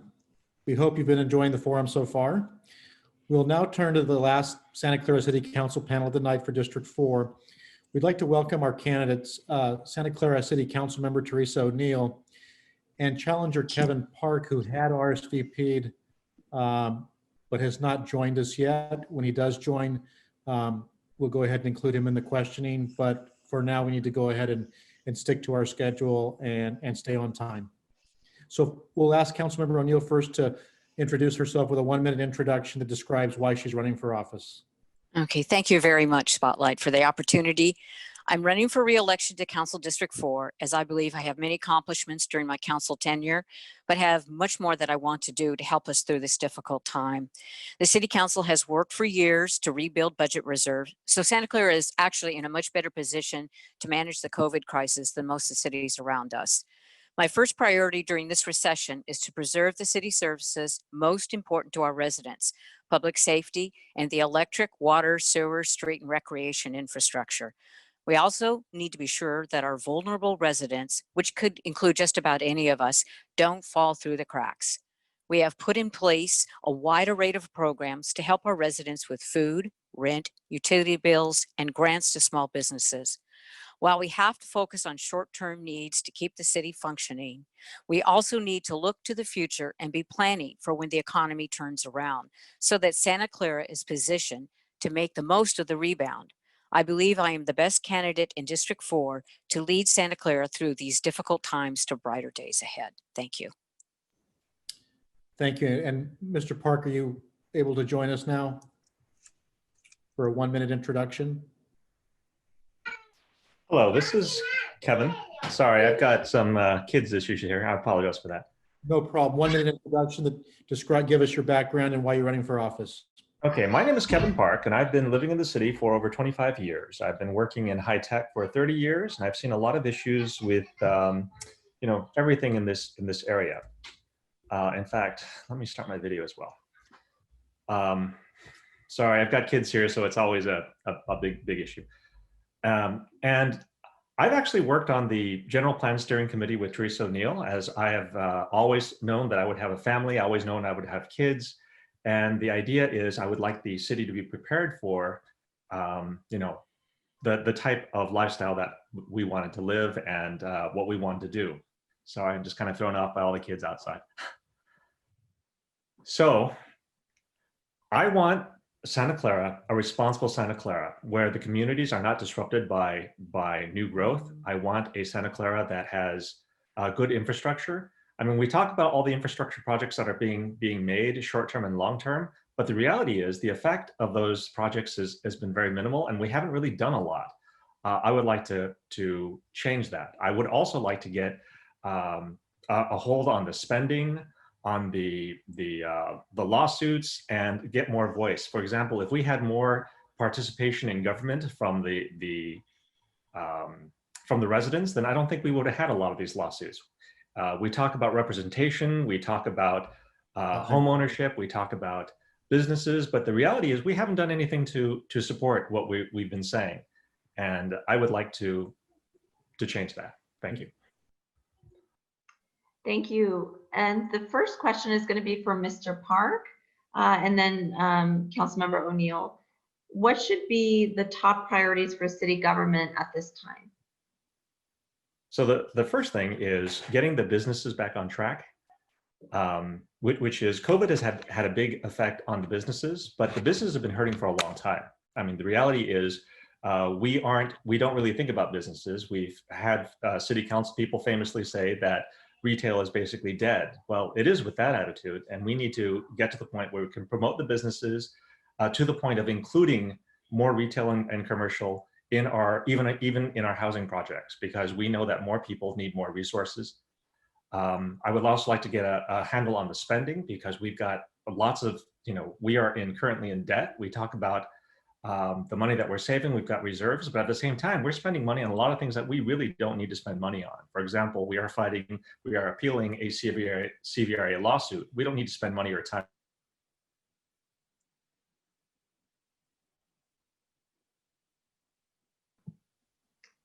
Great, Councilmember O'Neill. Okay, could you repeat the question? I got distracted when Kevin froze. Sorry. Yes. Yes, no problem. The question is, what should be the top priorities for city government at this time? Okay, thank you. So I think that, as I mentioned in my opening statement, I think the first things we have to do is kind of like keeping the lights on and the water running. And we've got to make sure that people feel like they're in a secure and safe environment. And so, those are the things that we're spending money on right now. And, we are still having some tax revenue come in. We're going to have some updates. And actually, I think it's going to look a little bit better than we initially thought. We are using reserves, but we're using reserves to make sure that the police and fire department are still operating. And as I said, the rest of the infrastructure. So that's got to be the first priority, is making sure that those basic things in people's lives continue. And then it is to make sure, as I mentioned, that we are providing necessary services, particularly for the people who are more economically vulnerable. And then we also, though, need to be looking towards the longer term. But right now, we've got to make sure that our community stays intact while we prepare to emerge from this, the COVID pandemic. Okay, thank you. Next question will go first to Ms. O'Neill and then to Mr. Park. What will you do to promote greater racial justice and social equity in Santa Clara? Well, at our council meeting next week, there's going to be a report to council from the initiative that was started by our mayor and the chief of police. Santa Clara signed on to the former President Obama's foundation initiative to have more equity, inclusion, diversity, and looking specifically at policing.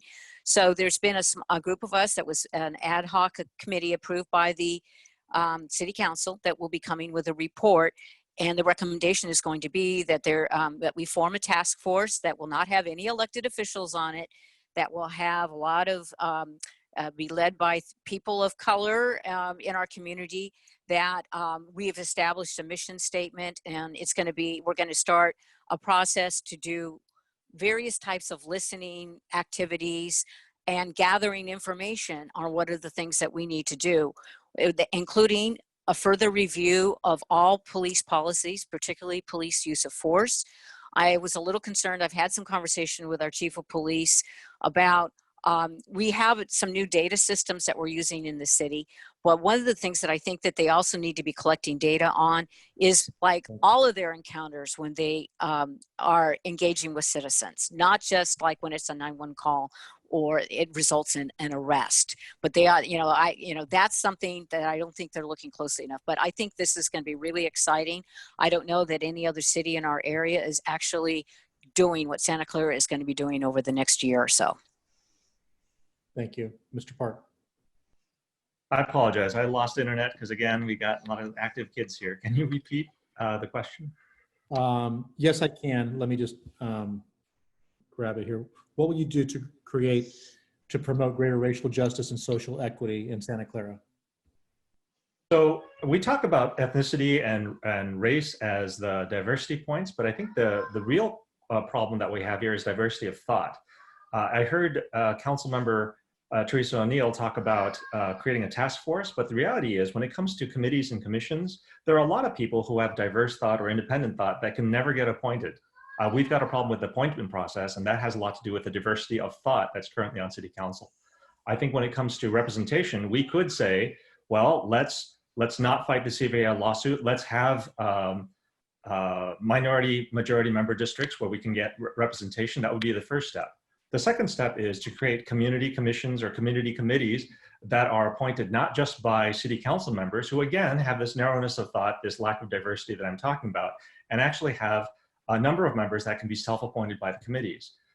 We see that there are a lot of public committees and independent committees like the Citizens Advisory Committee and the community committee that are self-appointed that have a lot of diversity, that have a diversity that's not seen in current councils. And I think that we should have more of these types of committees, these types of workshops, and this type of support and outreach from City Council itself.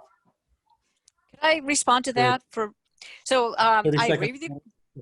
Okay, thank you. So part of what I hope that you will participate in the council meeting next week.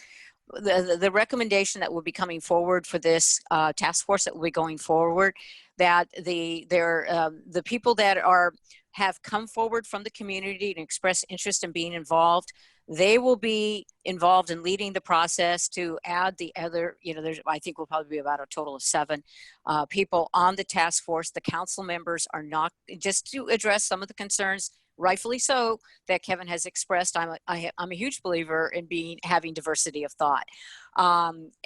So those folks will be involved in selecting the people that will actually be on the task force, but it'll be a very open process. And I hope that groups like the Citizens Advisory Commission will participate. Yeah, and I'm just saying that this does nothing to solve the issues that are currently there for committees and commissions that are city driven, or for anything else that's city driven at the moment. And at the same time, we should try to back up our actions with, appeal to the CBA lawsuit and other forms of representation that currently City Council does not seem to be doing. Okay, thank you. Next question, we'll go first to Mr. Park, then to Ms. O'Neill. 2-part question. 1, what was your position on Santa Clara redistricting, and how do you believe it will change the city? And 2, would you be in favor of an independent commission to be established to redraw the 6 districts based upon the new 2020 census data? So the short answer is I was a big proponent of redistricting. And again, we're talking about single member districts for the purpose of representation. I was not in favor of anything that looks closer to at-large voting. More importantly, I was in favor of changing the voting systems to things like representational voting, proportional voting. Those were very big. The current districting process was created by a demographer that was hired by the city. And I think that the demographer did what she was asked to do, but at the same time did not get the best districts for the city. For example, she tried to maintain current city council members in their geographies and the districts, which did not create the best districts. The fact that she didn't create pieces for districts that were able to be divided or joined together to create diverse maps. I mean, what you'll find is with P17, there was only one way or 2 ways that P17 could be joined with other pieces. And once those pieces were put together, the districts, basically the layout of the districts looks exactly the way it is now. There's very little diversity that was allowed when we did that. We need to have an independent committee. We need to have an independent group do the redistricting, which is, I think, going to be required because of the new census data.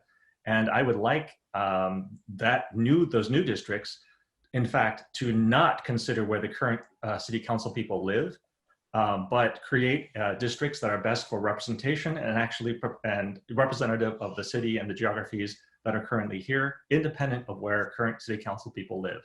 If that means that I have to give up my seat as a council person, I would be more than willing to do that.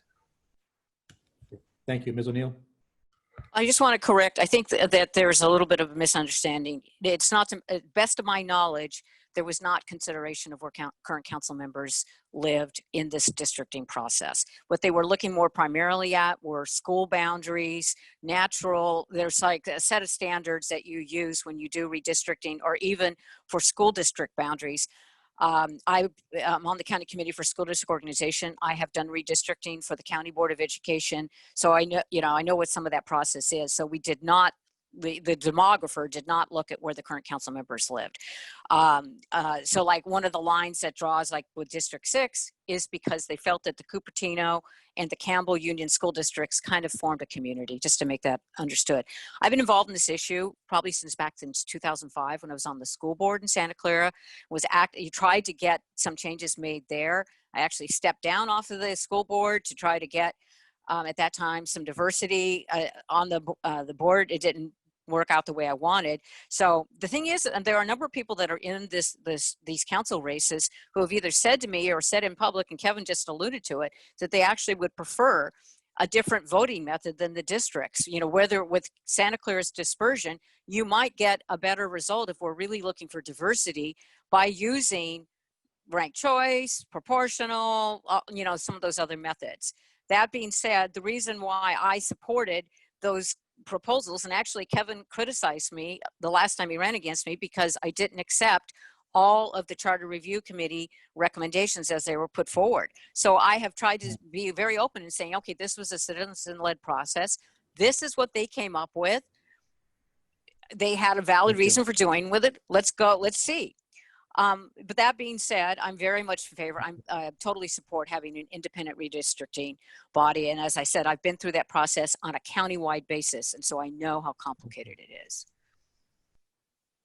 Can I make a comment about that? 30-second rebuttal. Okay. I'll save the rebuttal for later then. Okay. Thank you both. Santa Clara city manager is one of the highest paid city executives in the state of California. How do you respond to critics who ask, how do you justify these wage increases during a time when the city is facing budget shortfalls? Councilmember O'Neill, please. Okay, thank you. Yeah, City Manager Santana is well paid. She's considered to be at the top of her profession. If you look at salaries in this area, salaries are high for top managers. I know a few years ago, Santa Clara's police chief was making more money than the police commissioner in the city of New York. So we are a high cost area, and in order to get people of the highest quality, you have to pay them well. The city manager has not gotten a raise recently. She knows, she has agreed, right off the bat, if there are adjustments that come through for all the employees, she will be the first one to take an adjustment to her salary. But as I said, I think that a lot of our people that are leading our departments are well paid, and if you look at even smaller cities than Santa Clara, if you look at what like Palo Alto was paying for a lot of their departments, it's partially to get people to live in high cost areas and when you want the best people to serve your city. So I know it looks like a lot of money. It is a lot of money, but I believe that we've gotten the value in what she has done to make Santa Clara a more efficient city and to help us with our budgeting and reduce the deficits quite a bit that were originally projected before she came to Santa Clara. Mr. Park? Okay, so it's not just the city manager that's a problem. I think that if you look at the city manager, she also has assistant managers. I think there's 4 of them. And when you look at their salaries in total, that's millions of dollars. And that's millions of dollars in advice and staff direction that I don't think has really benefited the city in the last couple of years. For example, if you look at why are we fighting the CVRA lawsuit in the first place? Why are we agreeing to appeal the CVRA lawsuit? Why did we destroy our relationship with the Chamber of Commerce? With a city manager-led audit that basically didn't find anything, but I shouldn't say didn't find anything. They released a lot of inaccurate things before the audit was complete. And that ended up destroying the Convention Center Visitors Bureau, which resulted in lots of jobs being lost. But we need to consider what the effects are, not just that we need to attract a lot of people. I also know that good people, we would like to pay them well, but good people want to get the job done. And I think there are a lot of people that if we looked, wouldn't have the problems that Deanna Santana had when she came to the city. I mean, she was not a spotless city manager that would have taken the job for a lot less, and I think given us a lot better value for our money, including city staff. Like if we're paying her so much, why are we paying assistant city managers so much as well? Each one of them is being paid a city manager salary if you compare it to other cities as well. Okay, next question. We'll start with Councilmember O'Neill and then Mr. Park. As housing costs continue to increase, older adults are unable to find housing to meet their needs when seeking to downsize, and they're being pushed out of our communities and the homes that they've lived in for generations. What would you do to ensure the creation of affordable and diverse housing options for seniors, such as accessory dwelling units, duplexes, courtyard apartments, and townhomes? Okay, let's start. You mentioned accessory dwelling units. By law, homeowners now have the right to add an accessory dwelling unit. And we are starting to see more of those. And the city council has done things to expedite the permit process, to lower the fees, to make that happen easier. I know of people who are going to build an ADU in their backyard, and they're going to, an older adult, move into it and have their children with their grandchildren live in the main house. So I think that's a great idea. There's the concept of the missing middle housing, which is one of the things I think that has happened throughout California, including Santa Clara, where you maybe look at what's kind of a mid-level housing that you could put into, that would fit into certain neighborhoods. We've done a lot of specific plans, which include thousands of units of housing, but they are appropriately placed. They are placed more on the north side, not in the middle of single family home neighborhoods. And by using that specific plan process, we are including from the get-go planning for affordable housing, including for senior projects. So actually, if you look at what Santa Clara has in the pipeline, other than probably San Jose, I mean, we're right up, up there with San Jose with projects that we have planned that are in process, either within the Lawrence Station plan, within the Tasman East plan, and at other locations where the city owned land. So I think one of the things to do is also what really happens if the city has a piece of property that they can use to help lower the cost, because the biggest hurdle is getting the financing for the affordable housing is incredibly difficult. But I think if we keep pursuing those objectives, that we can add more housing stock, especially for seniors. Okay. So again, senior housing is a very big issue. I mean, that's why we've got, again, another proposition 19 on the ballot to discuss how we do things like, dealing with seniors. I don't think people realize that seniors and retired people have a fixed income. And that's why even when we talk about 46% increases to our recycling, we need to really think about what that means to people who have fixed incomes, not just what the incremental increases are to people who are still working, like me, or people who have families. At the same time, I also know that senior people, simply putting them in group homes or senior homes is kind of a problem. In fact, I would like to see duplexes and quads where older people can live together, maybe in smaller communities, and those kinds of dwelling places absolutely 100% could exist in the middle of single family homes. I mean, that's the kind of environments that I think they wouldn't mind living in, not being in apartments or not being in senior homes that feel like clinical places to live. And at the same time, if we put senior people inside of our communities in different places, we would also have to remember that they're there when we put in resources. The fact that we've got the city our size with a growing senior population and only a single senior center, I think is a problem. I think that we need to have a senior center in every district and try to support the seniors everywhere that they are, not just put them places where it's convenient for us to put them. The fact that we have, we need. Wait, 1 minute. Okay. The fact that we need to think about this or we don't think about this is a problem. And again, we need to have more representation. We need to get people that are, that are having problems. We can't expect them to come to us. We have to. It's time. Thank you. Okay, sorry about that. Let's go ahead and go to the next question. We'll start with Mr. Park and then go to Ms. O'Neill. What actions would you take as a council member to ensure the Santa Clara Police Department is not violating the civil rights of residents? So the first thing is we would have an anonymous resident line so that people, can tell us what's actually happening.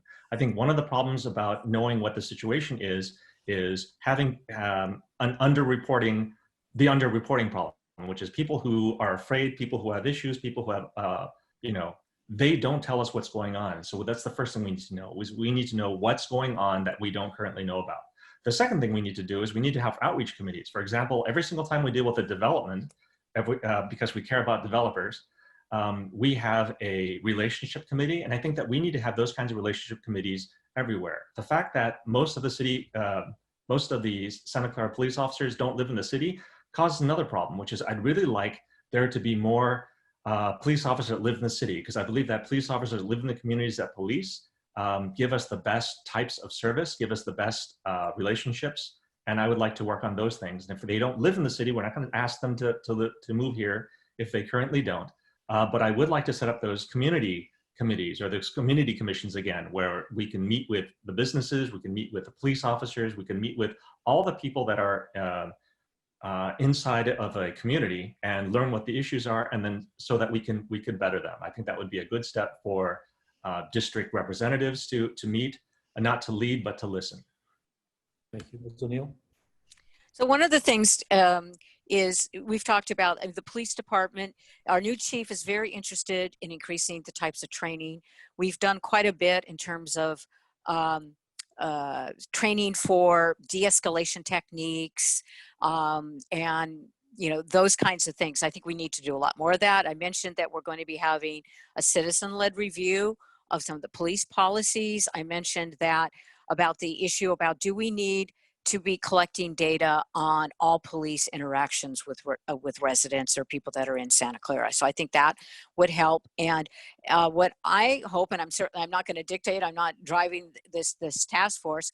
I hope that perhaps an outcome of that would be an ongoing body that could serve as like an ombudsman or a civil rights commission, that if there are complaints that have not been satisfactorily resolved, that they could be taken to that citizens-led commission. But I hope that by having more opportunities for us all to get together and get to know each other, that we can break down barriers so that we live and work together more as a community ultimately. Great, thank you. So we have one final question, and after that we'll have 1 minute closing statements from each of our candidates. We'll go first to Ms. O'Neill and then to Mr. Park for this question. How can we best reduce traffic gridlock pre and post pandemic through our land use, zoning, and public transit policies? I mentioned earlier that are engaged in the development of a number of specific plans. And by doing it, that's one way that you can really look at having complete communities, businesses, residences, recreation facilities, retail, and also the transportation plan that can fit into that. I think a good example that's already happened, it's almost completed, is the Santa Clara Square project, where there are a lot of all of those opportunities there. It's right next to the Santa Clara Santa Masakino Creek Trail, but there still is a lot of traffic problems. So I think one of the things we have to have is, in addition to the specific plans, so you are designing a more complete community, have a stronger like citywide and regional structure, whether it be a shuttle system, increasing the bike trails, so that if people feel safe to ride a bike, that they would. Also, we need to take better use of some of the ACE train and the Capitol Corridor that comes into Great America Station. And with the development of the Related Santa Clara project, I've been working for several years in the planning stages to have a true multimodal station there, so that people in that entire portion of Santa Clara will be able to use transit to get to work and to go to other parts of the Bay Area. Thank you. Mr. Park. Okay, again, I think that with VTA handles the long haul problem, but we haven't solved the first mile, last mile problem, which is a lot of people don't take VTA because they can't get to VTA. I think that I had been advocating for a number of years, and I think Rochester Hall has also been advocating this recently, which is if we had shuttle services like they do in Stanford with the Marguerite, where it takes you from train station to train station to different points of interest in the city. For example, the stadium, the convention center, the libraries, City Hall, shopping centers. If it just made this loop, it would make Santa Clara, it'd make the hotels a lot more valuable, because it would actually connect the hotels, which tend to be away from shopping centers, away from points of interest, to the rest of the city. And it could be subsidized 100% by the businesses that would benefit from these types of services. Teresa O'Neill talks about the specific area plans. And the problem with specific area plans is, they talk about the areas in particular, but they don't actually look across plans. The plans don't really work together to show you, how some things in one plan could be augmented by something on another. We used to call it horizontal zoning in the city, but we seem to have forgotten that as we become more project rich. But even our projects need to look at how they could use other projects work together in conjunction to solve the transportation problem. I mean, traffic comes about because people do not live where they work. And the jobs that we're bringing in are, to the different housing developments are not the types of jobs that allow you to live in one of the housing projects. And that's where a lot of the traffic starts. Well, thank you. Right, sorry. You go ahead and shift to the 1 minute closing statements, and we'll allow Mr. Park to have his 1 minute statement and then go to Ms. O'Neill. Thank you. Again, thank you very much for this opportunity. I have so much to say. I'm kind of stumbling over my words because I got so much to do. But again, the fact that I have so many things to talk about and so many different topics tells you how many things that we've been remiss in addressing here in the city. The fact that we talk about things at a high level, we talk about projects and plans and task forces and things that we're working on without looking at what the effects are. That's one of the problems that we have. And in engineering, I know I don't care how much time, I don't care how much effort, I don't care what kinds of projects you have put together if there's no effect. And effect is the one thing I'd like to bring back to the city. And at the same time, bring the public voice in, which is we talk about commissions or independently appointed people, but those independently appointed people are appointed by the people city council appoints. Now, at some point, we need to stop that and say, look, if we want representation, let's legislate representation. If we want independent input, let's get independent input. Thank you very much. Thank you, Ms. O'Neill. I respectfully ask for people to vote for me in District 4. I respect a lot of the opinions that Kevin has, but I still think that I bring more knowledge and ability to execute to get things done. Like one of the things that he says doesn't feel like we've made much progress. I think we have made a lot of progress. Like in the month of October, we are going to celebrate the opening or reopening of 4 parks in Santa Clara. And the reason why we're able to do that is because myself with another council member, and you got to remember when people talk about, oh, you've got a block or this, you've got to get something done. You've got to convince 4 people to do something. And so one of those things that I was a driving force on was the creation of park fees in Santa Clara, which some of our prior city council members and mayors were ardently opposed to. And, you know, that is just one thing we know that how important that was to Santa Clara. We've been doing a lot of things to try to make our city work more efficiently, things that you don't see, things that Kevin would appreciate that may not be very visible, like upgrading of systems, upgrading of processes, and a lot of things like that to make the city work more efficiently so that as we face the challenge of difficult times ahead, we can make sure that the city is working efficiently to make sure that it is a great place for people to live, work, and play. So I appreciate your support. Thank you. And we're very grateful to both of you for being with us here tonight. Thank you very much and have a good evening. You too. Thank you very much. Thank you both for being here. Thank you. Bye And now. now we'll take a couple minutes and we're going to move on to our last panel of the night. And this is going to be Assembly District 25. So we'll get them on in just a moment.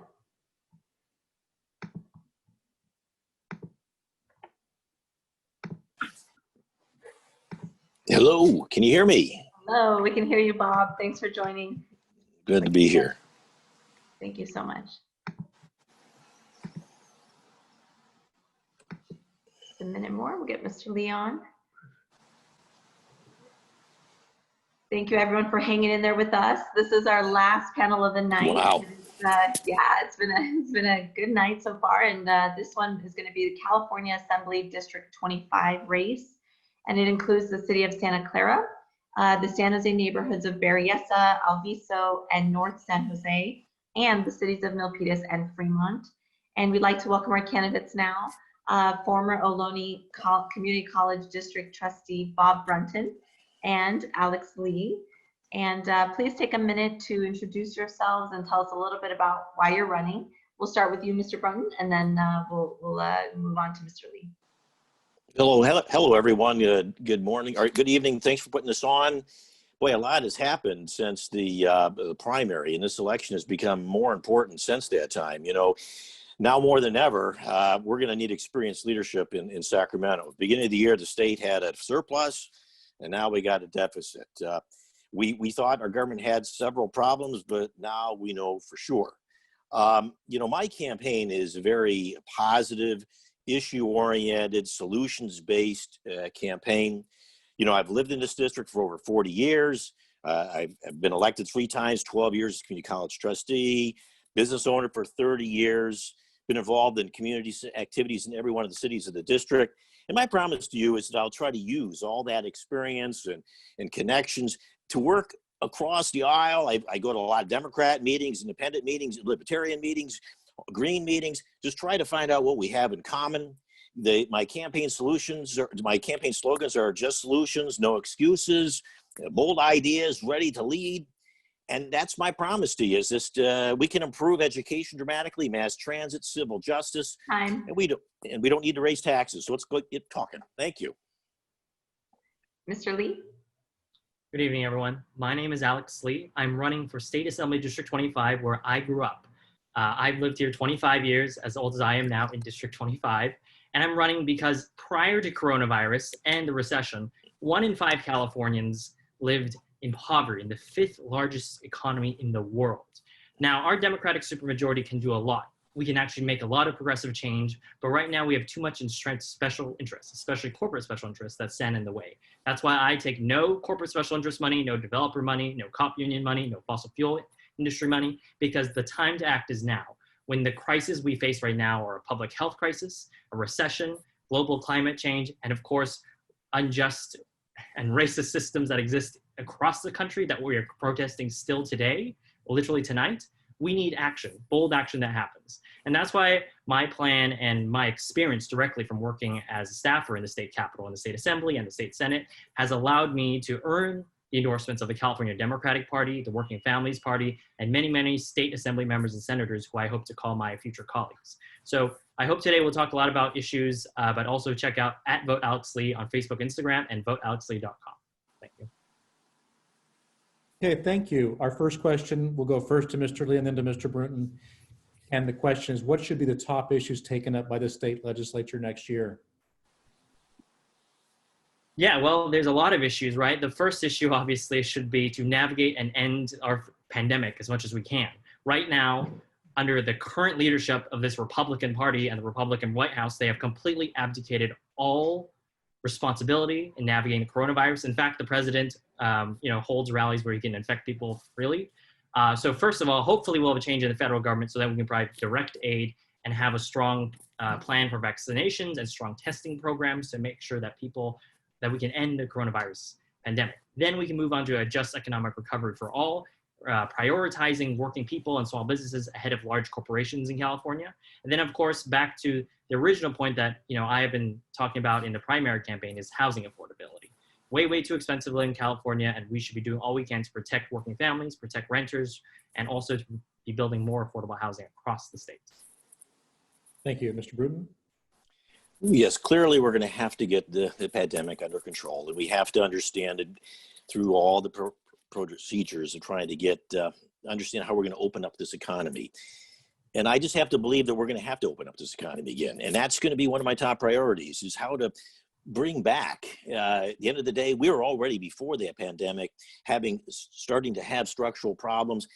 But we need to, with the unemployment rate, we're going to have to, I'm offering Made in California initiatives to try to bring back some manufacturing for middle-class income. We're going to have to also restructure our educational systems. We learned from this pandemic about the great discrepancies in education and how not only from the internet, but also just even the quality, more importantly, the quality of education. And I'm the only candidate that talks about making sure that every single child is entitled to a high quality education, period, regardless of the zip code of where they live or the income of their parent. The other thing we can work on is on mass transit. Just before the pandemic, ridership was already heading down, but we had 24 agencies that didn't work well together, and we were spending lots of money on programs that weren't working. So I'll be talking about how to improve mass transit, how to get people around. So those are the things I'll be working on, and lastly, too, improving civil justice, because clearly that was a big issue for me prior into the campaign, even before we had all the going ons of the writing. So civil justice, education, and the economy. Thank you. Thank you, candidates. Next question, we'll start with you, Mr. Brunton, and then Mr. Lee. What will you do to promote greater racial justice and social equity in our society? So the first thing I'm going to work on is we have to certainly recognize that we do have injustices, and we do have to deal with them. So the things I think we can do at Sacramento level, first is on education reforms, making sure that everyone is entitled to a high quality education. Clearly, these were areas where the discrepancies of trying to get ahead. Secondly, and that also works on the adult side as well as on the K side. Also, we talk about the economy. You often go into the cities and areas and there's just a urban blight in some of the areas up in like the Hayward area, just north of this district. So how can we help with bringing redevelopment agencies back to help these communities rebuild and help to, because that's ultimately how we're going to reduce violence and how we're going to increase racial justice is providing jobs and education. Also, we can certainly work on lending practices and housing practices to provide more opportunities as well.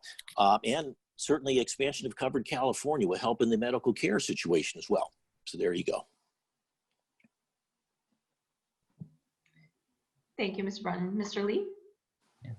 In California, just like every other state in this union, we have a long way to go in addressing the historic racial injustice that happens, that our country was built on, right? This country was built on slavery. This state was where the Chinese Exclusion Act was created and then went nationwide.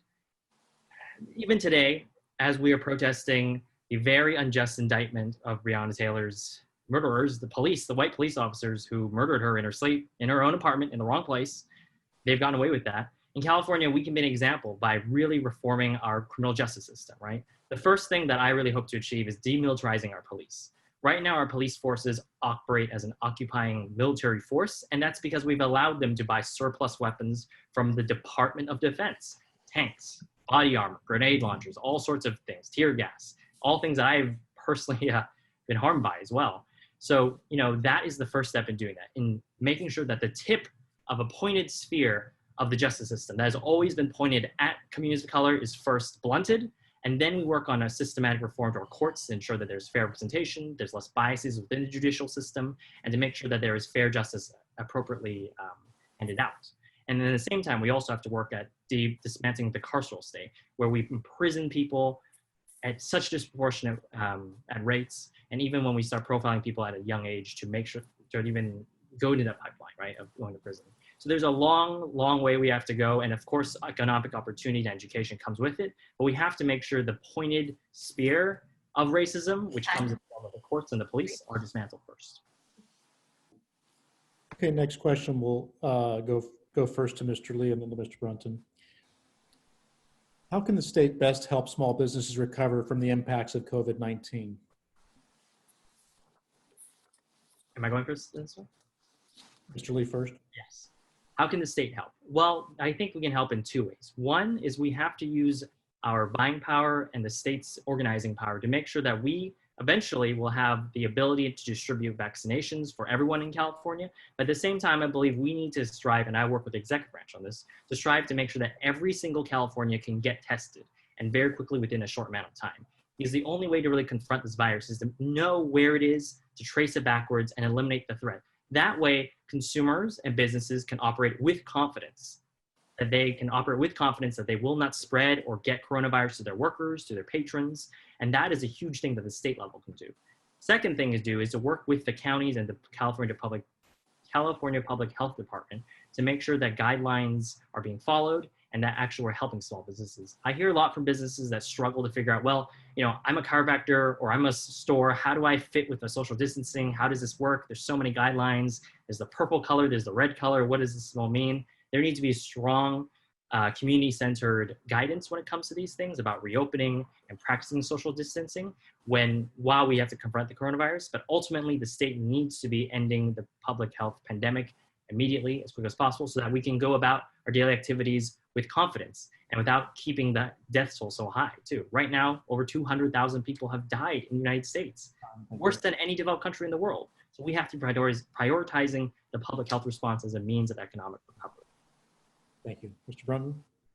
I'm a small business owner myself. I've operated businesses in California for over 30 years, and I understand the difficulties of meeting payroll, understanding of finding good people to work and treating them well. And so part of the issues, and it's one of the reasons why I'm actually running for this job, even before the pandemic. So one is to help the businesses out, I'm suggesting that we have a Made in California initiative. The products that are made in California be able to purchase without sales tax. It gives them an advantage of trying to bring back some of those jobs. I'm suggesting one day each quarter, if you go to a local store or local restaurant, it's free of sales tax. It's a way in which to help encourage people to go into the stores. With the Amazonization of retail and how delivery services are going, it's decreasing some of the merchants' opportunities. This is a way to bring them back in. I'm talking about also in some of the out-of-the-box areas is in the gas tax reform, to make sure that the gas tax that's collected is used in the local areas in which it's collected. That's supposed to help improve the roads. I'm hoping to help also bring back redevelopment agencies, which was in a way in which communities could help improve their communities. It's an example with Santa Clara when it helped them build their downtown. With Milpitas, it's widening Highway 237. With Newark, it's how to help with the Dumbarton Bridge extensions. These are areas in which we can make it easier to do business and encourage them to work together. Thank you. Thank you, candidates. Next question, we'll start with you, Mr. Brunton, and then Mr. Lee. By 2040, there will be more people aged 60 and up than there are children for the first time in the history of the world.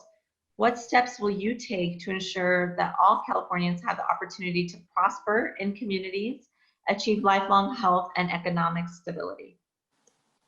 And that's another great reason why I'm running today. I believe that it's important for me. I consider myself a Generation Xer. I don't like to put labels, but that's what they kind of do with us.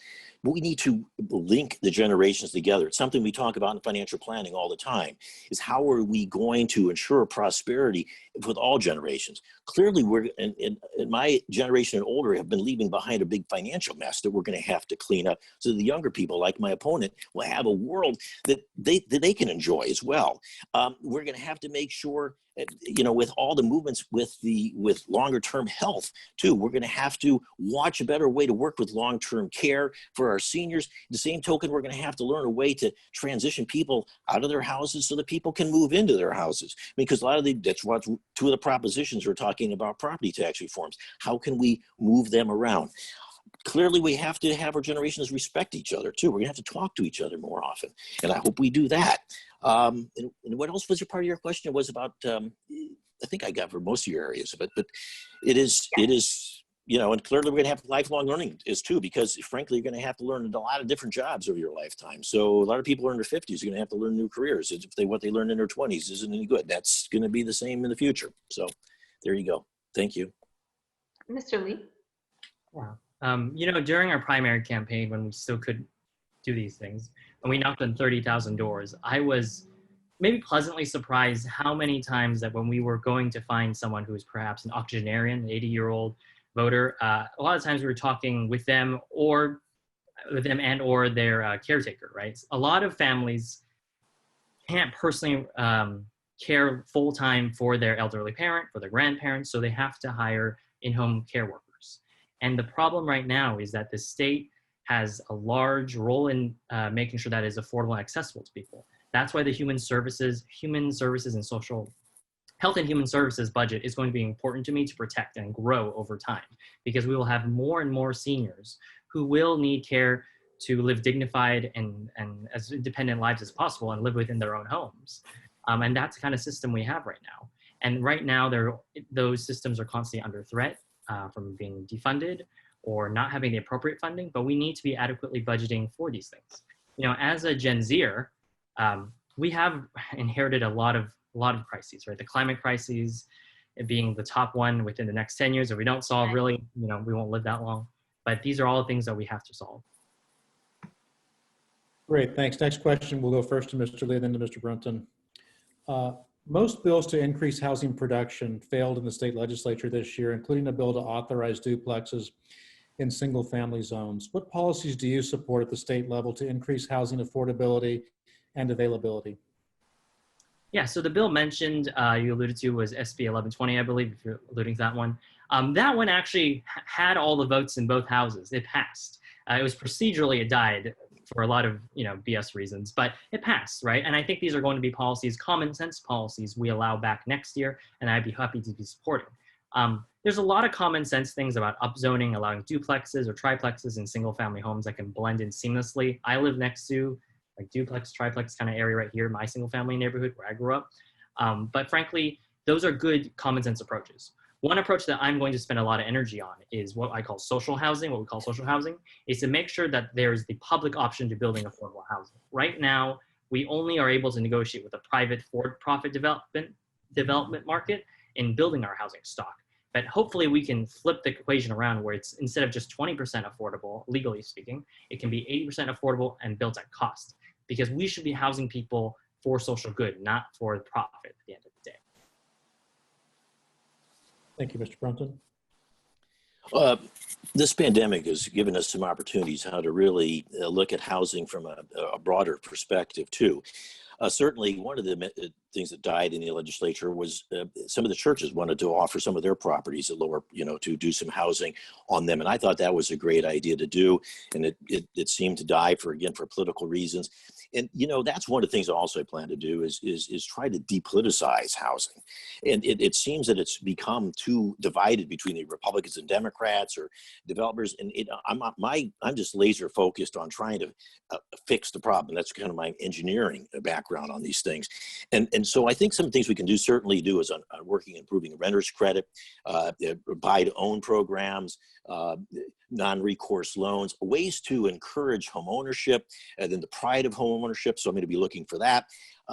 Expanding organizations like Habitat for Humanity, so people who actually put some sweat equity into building their homes, which is a great way to do that. Also finding ways to get seniors to leave some of their houses to go into lower properties. That's certainly what Prop 19 is about. So it is ways in which to encourage movement, because we do need to have middle income housing, and also mass transit reform can help with housing too, because oftentimes we're so focused on the way we do mass transit now to have dedicated areas where if we really rethink mass transit, we can meet more people where they really want to be or where they are. Thank you. Thank you. Shifting gears a little bit, I want to talk about public safety. Let's start with Mr. Brunton and then Mr. Lee. Do you support Proposition 17 and restoring the right to vote to millions of formerly incarcerated Americans? I've not yet taken a position on 19. However, I am voting yes on 20.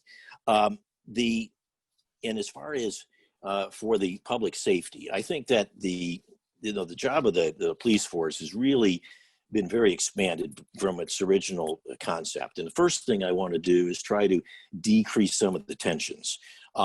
We can do that through a variety of different ways, through better economy, better schools, better civil systems. I didn't talk about the criminal courts, I'm talking about civil courts, because sometimes what I found is in talking to district attorneys is that sometimes civil lawsuits turn into criminal lawsuits just because people are so frustrated with the slowness of our system. Also want to kind of shrink the job a little bit for them. We need to focus in on mental health issues and maybe for some facilities. That's something the state can do so that these people can get the right type of care, because the police aren't really designed for that. We're going to have to get more accountability from our police force. They're going to have to be more openness about bad cops. If that's the case, then we'll just have to get rid of the bad actors. And another thing we can do to help decrease the tensions on the job is work on the better schools and the better economy. And so that's my plan: reduce the tensions, get some of the people off of mental health, and reward some of the companies too that will hire ex-cons. That's something I'm certainly for. People like Pride Industries. Thank you. Mr. Lee? What was the question again? No problem. Do you support Proposition 17 and restoring the right to vote to millions of formerly incarcerated Americans? Oh, absolutely. Proposition 17, I support. It's a common sense approach to expanding the voting franchise. And as we've seen across the country, Republicans across the country, the party that my opponent belongs to, are trying to disenfranchise people, especially in swing states and battleground states. And I'm happy in California, we make voting as easy as possible because people ought to be able to exercise the basic right of having a voice in their government. But we have to acknowledge there are millions of people who are disenfranchised still, right? I still have people calling and texting me saying, oh, it's very cool you called me or texted me about voting, but I'm a felon and I can't vote. I'm like, actually, we changed our laws and they're going to be able to. I was like, oh, really? And a lot of people finally have hope that they have a say in their government.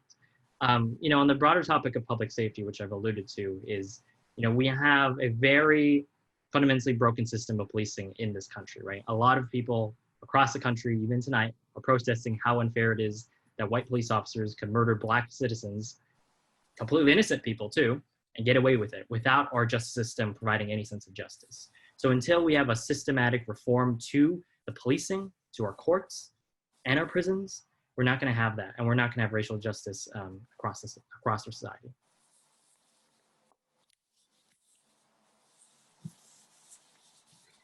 Thank you both.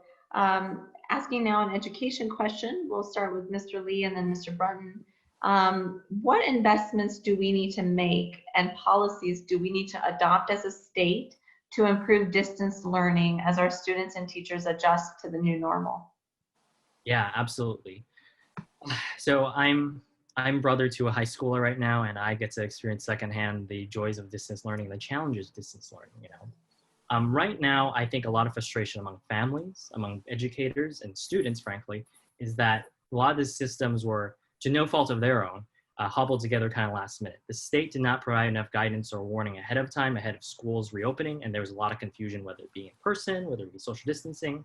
But a real factor, I think, while the pandemic still rages, we have to factor for is to close the digital divide, to make sure that every student, regardless of their income status, regardless of their zip code, regardless of what grade they're in, have access to technology and reliable Wi-Fi. I've seen a lot of students who would go to, you know, like, well, I guess when it was still more able to go to like McDonald's or something to access their Wi-Fi to do homework or get on the class. And I'm glad that there are more school districts stepping up for this. So I'm happy to be partnering with school board members who've endorsed me and I want to work with to make sure that digital divide is closed as much as possible. I think especially in the era of distance learning, we have more and more pressure and reason to close the digital divide amongst families, especially working class families here in my district in East Side, San Jose, to make sure that everyone has equitable access to it. And I'm glad that there are districts stepping up to make sure there are laptops, computers, and Wi-Fi set up, but we also have to be ensuring that there's support adequate for the teachers as well. It's a completely different style to be performing in front of a camera like this without the kind of tactile experience with your kids. And at the same time, making sure that parents are understanding what the new process is. So a lot more communication and a lot more state support, I believe, is the appropriate role. Mr. Brunton? Improving education is the core element of my campaign. And just as a background a little bit there, as I served 12 years as a community college trustee, so I have an understanding of how education works and does not work. And it's 54% of the budget of California. We have 1,000 school districts and these 5 academic institutions, and they don't work well together. This pandemic has really given us an opportunity to really rethink how our education is structured. And that's one of the main things I want to do, because it is clear that it's not working well. The points are just made up about inequities in Wi-Fi or in standards. Those are all true. And, you know, and for the 28 of the last 30 years, this state has been under the control of the Democrats, and they don't want to fix education. So what I'm going to try to do is restructure our educational systems. This system was set up back in the 50s when California was looking in the 60s. We have to look at how education should be restructured for the 2030 and beyond. And so we're going to have to look at things like school boundary reforms, school financing reforms. And as far as internet, this would be a perfect example of where the state could do it. I mean, this certainly is scalable.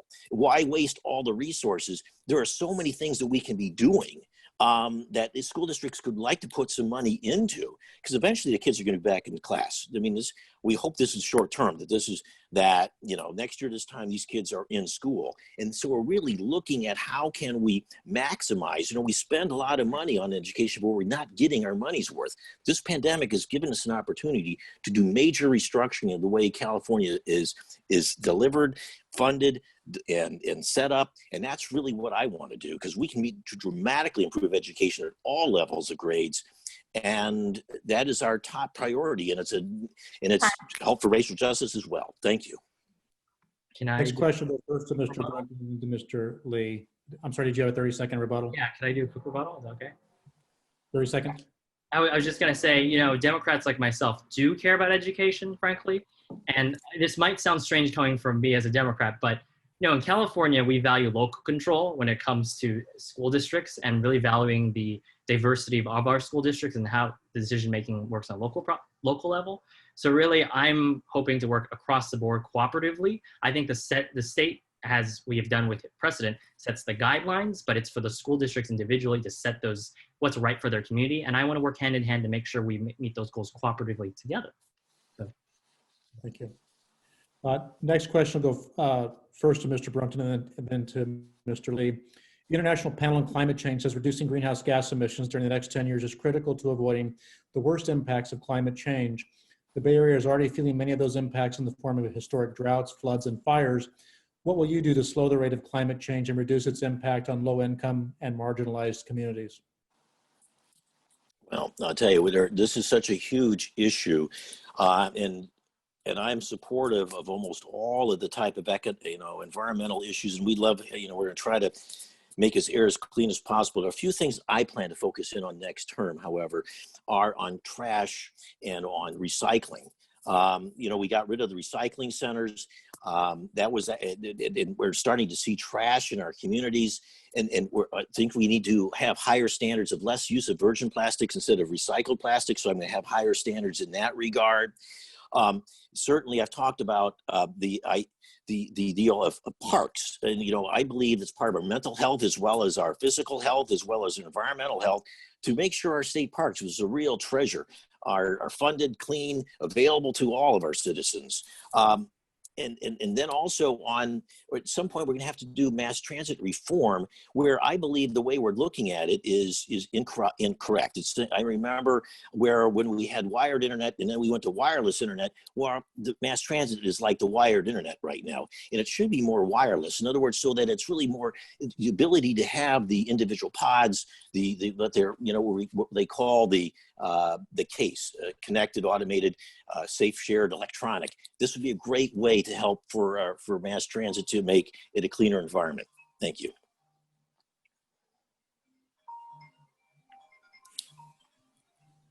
Absolutely. The climate crisis is one of my top priorities as well.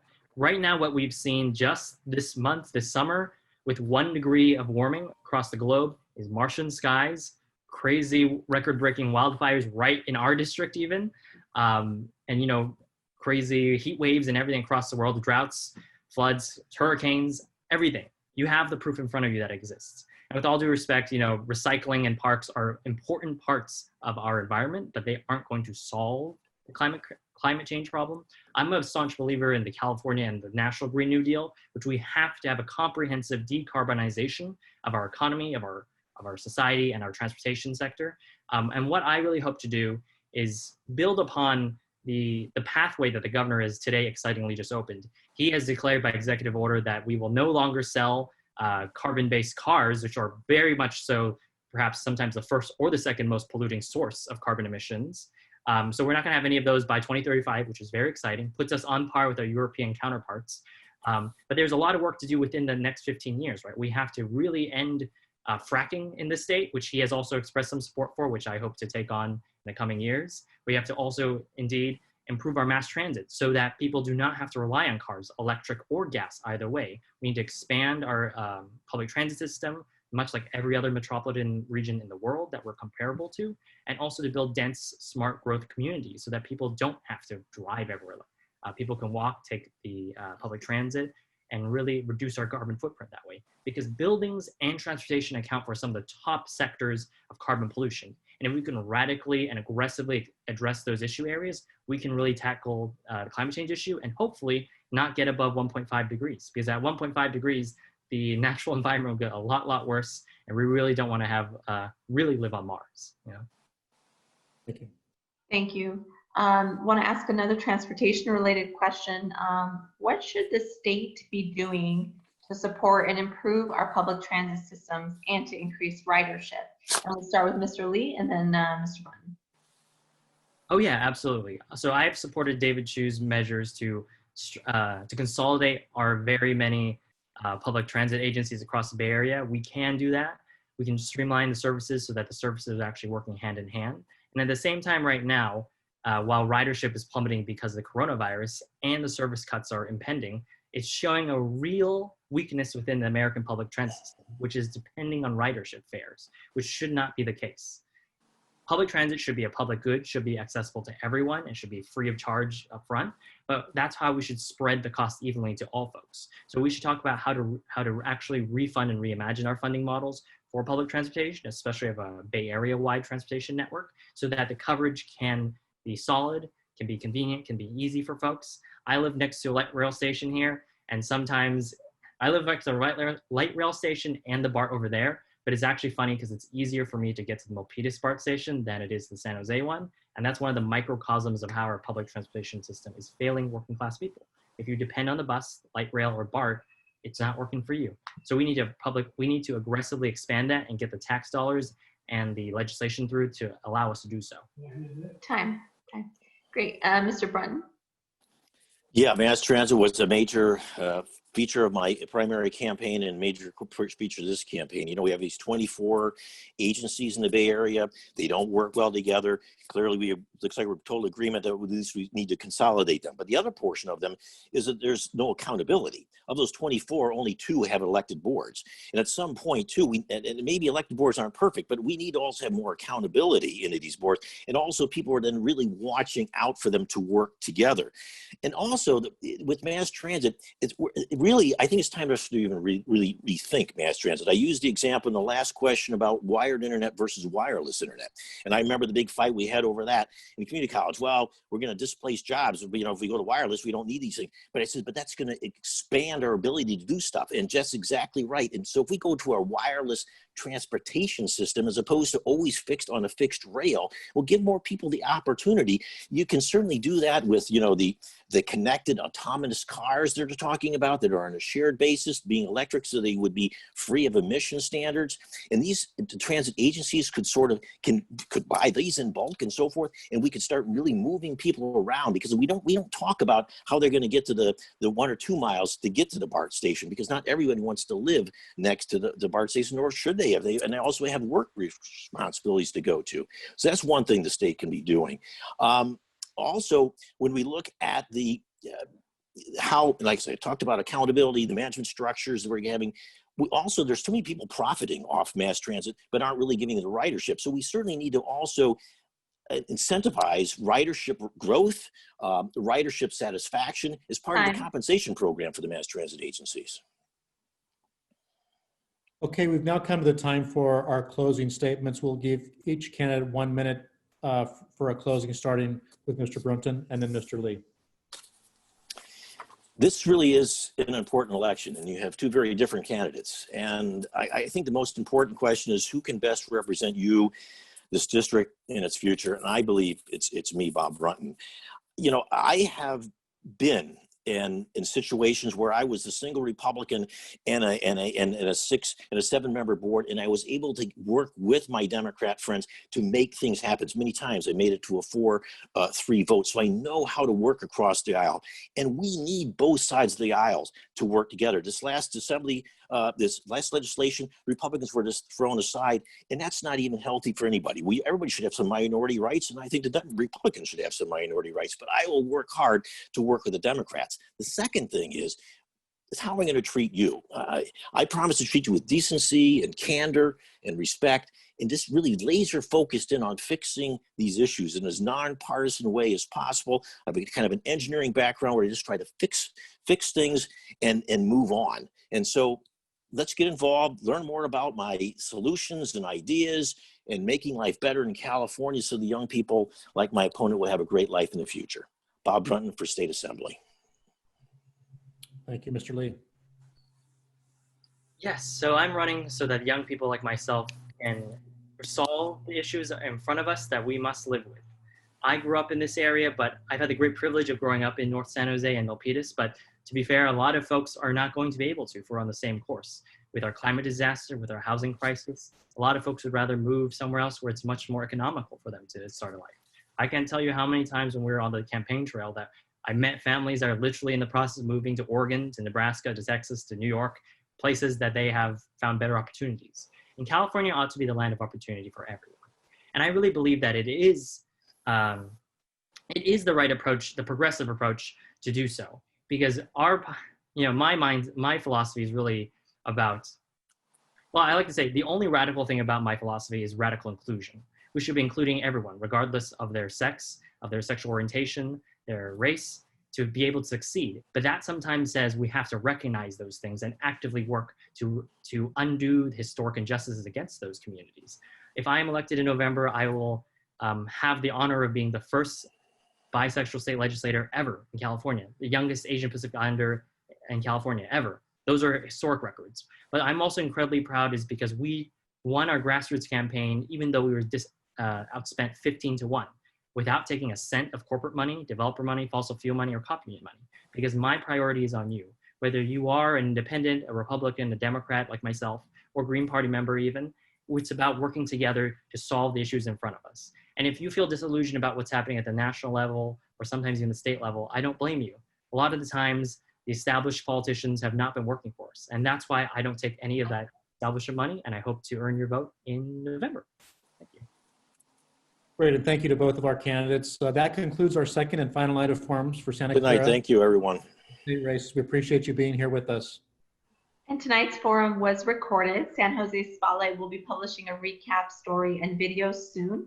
And if you like programming like this, please consider becoming a San Jose Spotlight sustaining member with a monthly or annual donation on our website at sanjosespotlight.com. Remember to vote on or before Tuesday, November 3rd. You can visit the Santa Clara County Registrar of Voters website at sccvote.org. Have a good evening. Thank you, everyone. Good night. Good night. Thank you, everyone.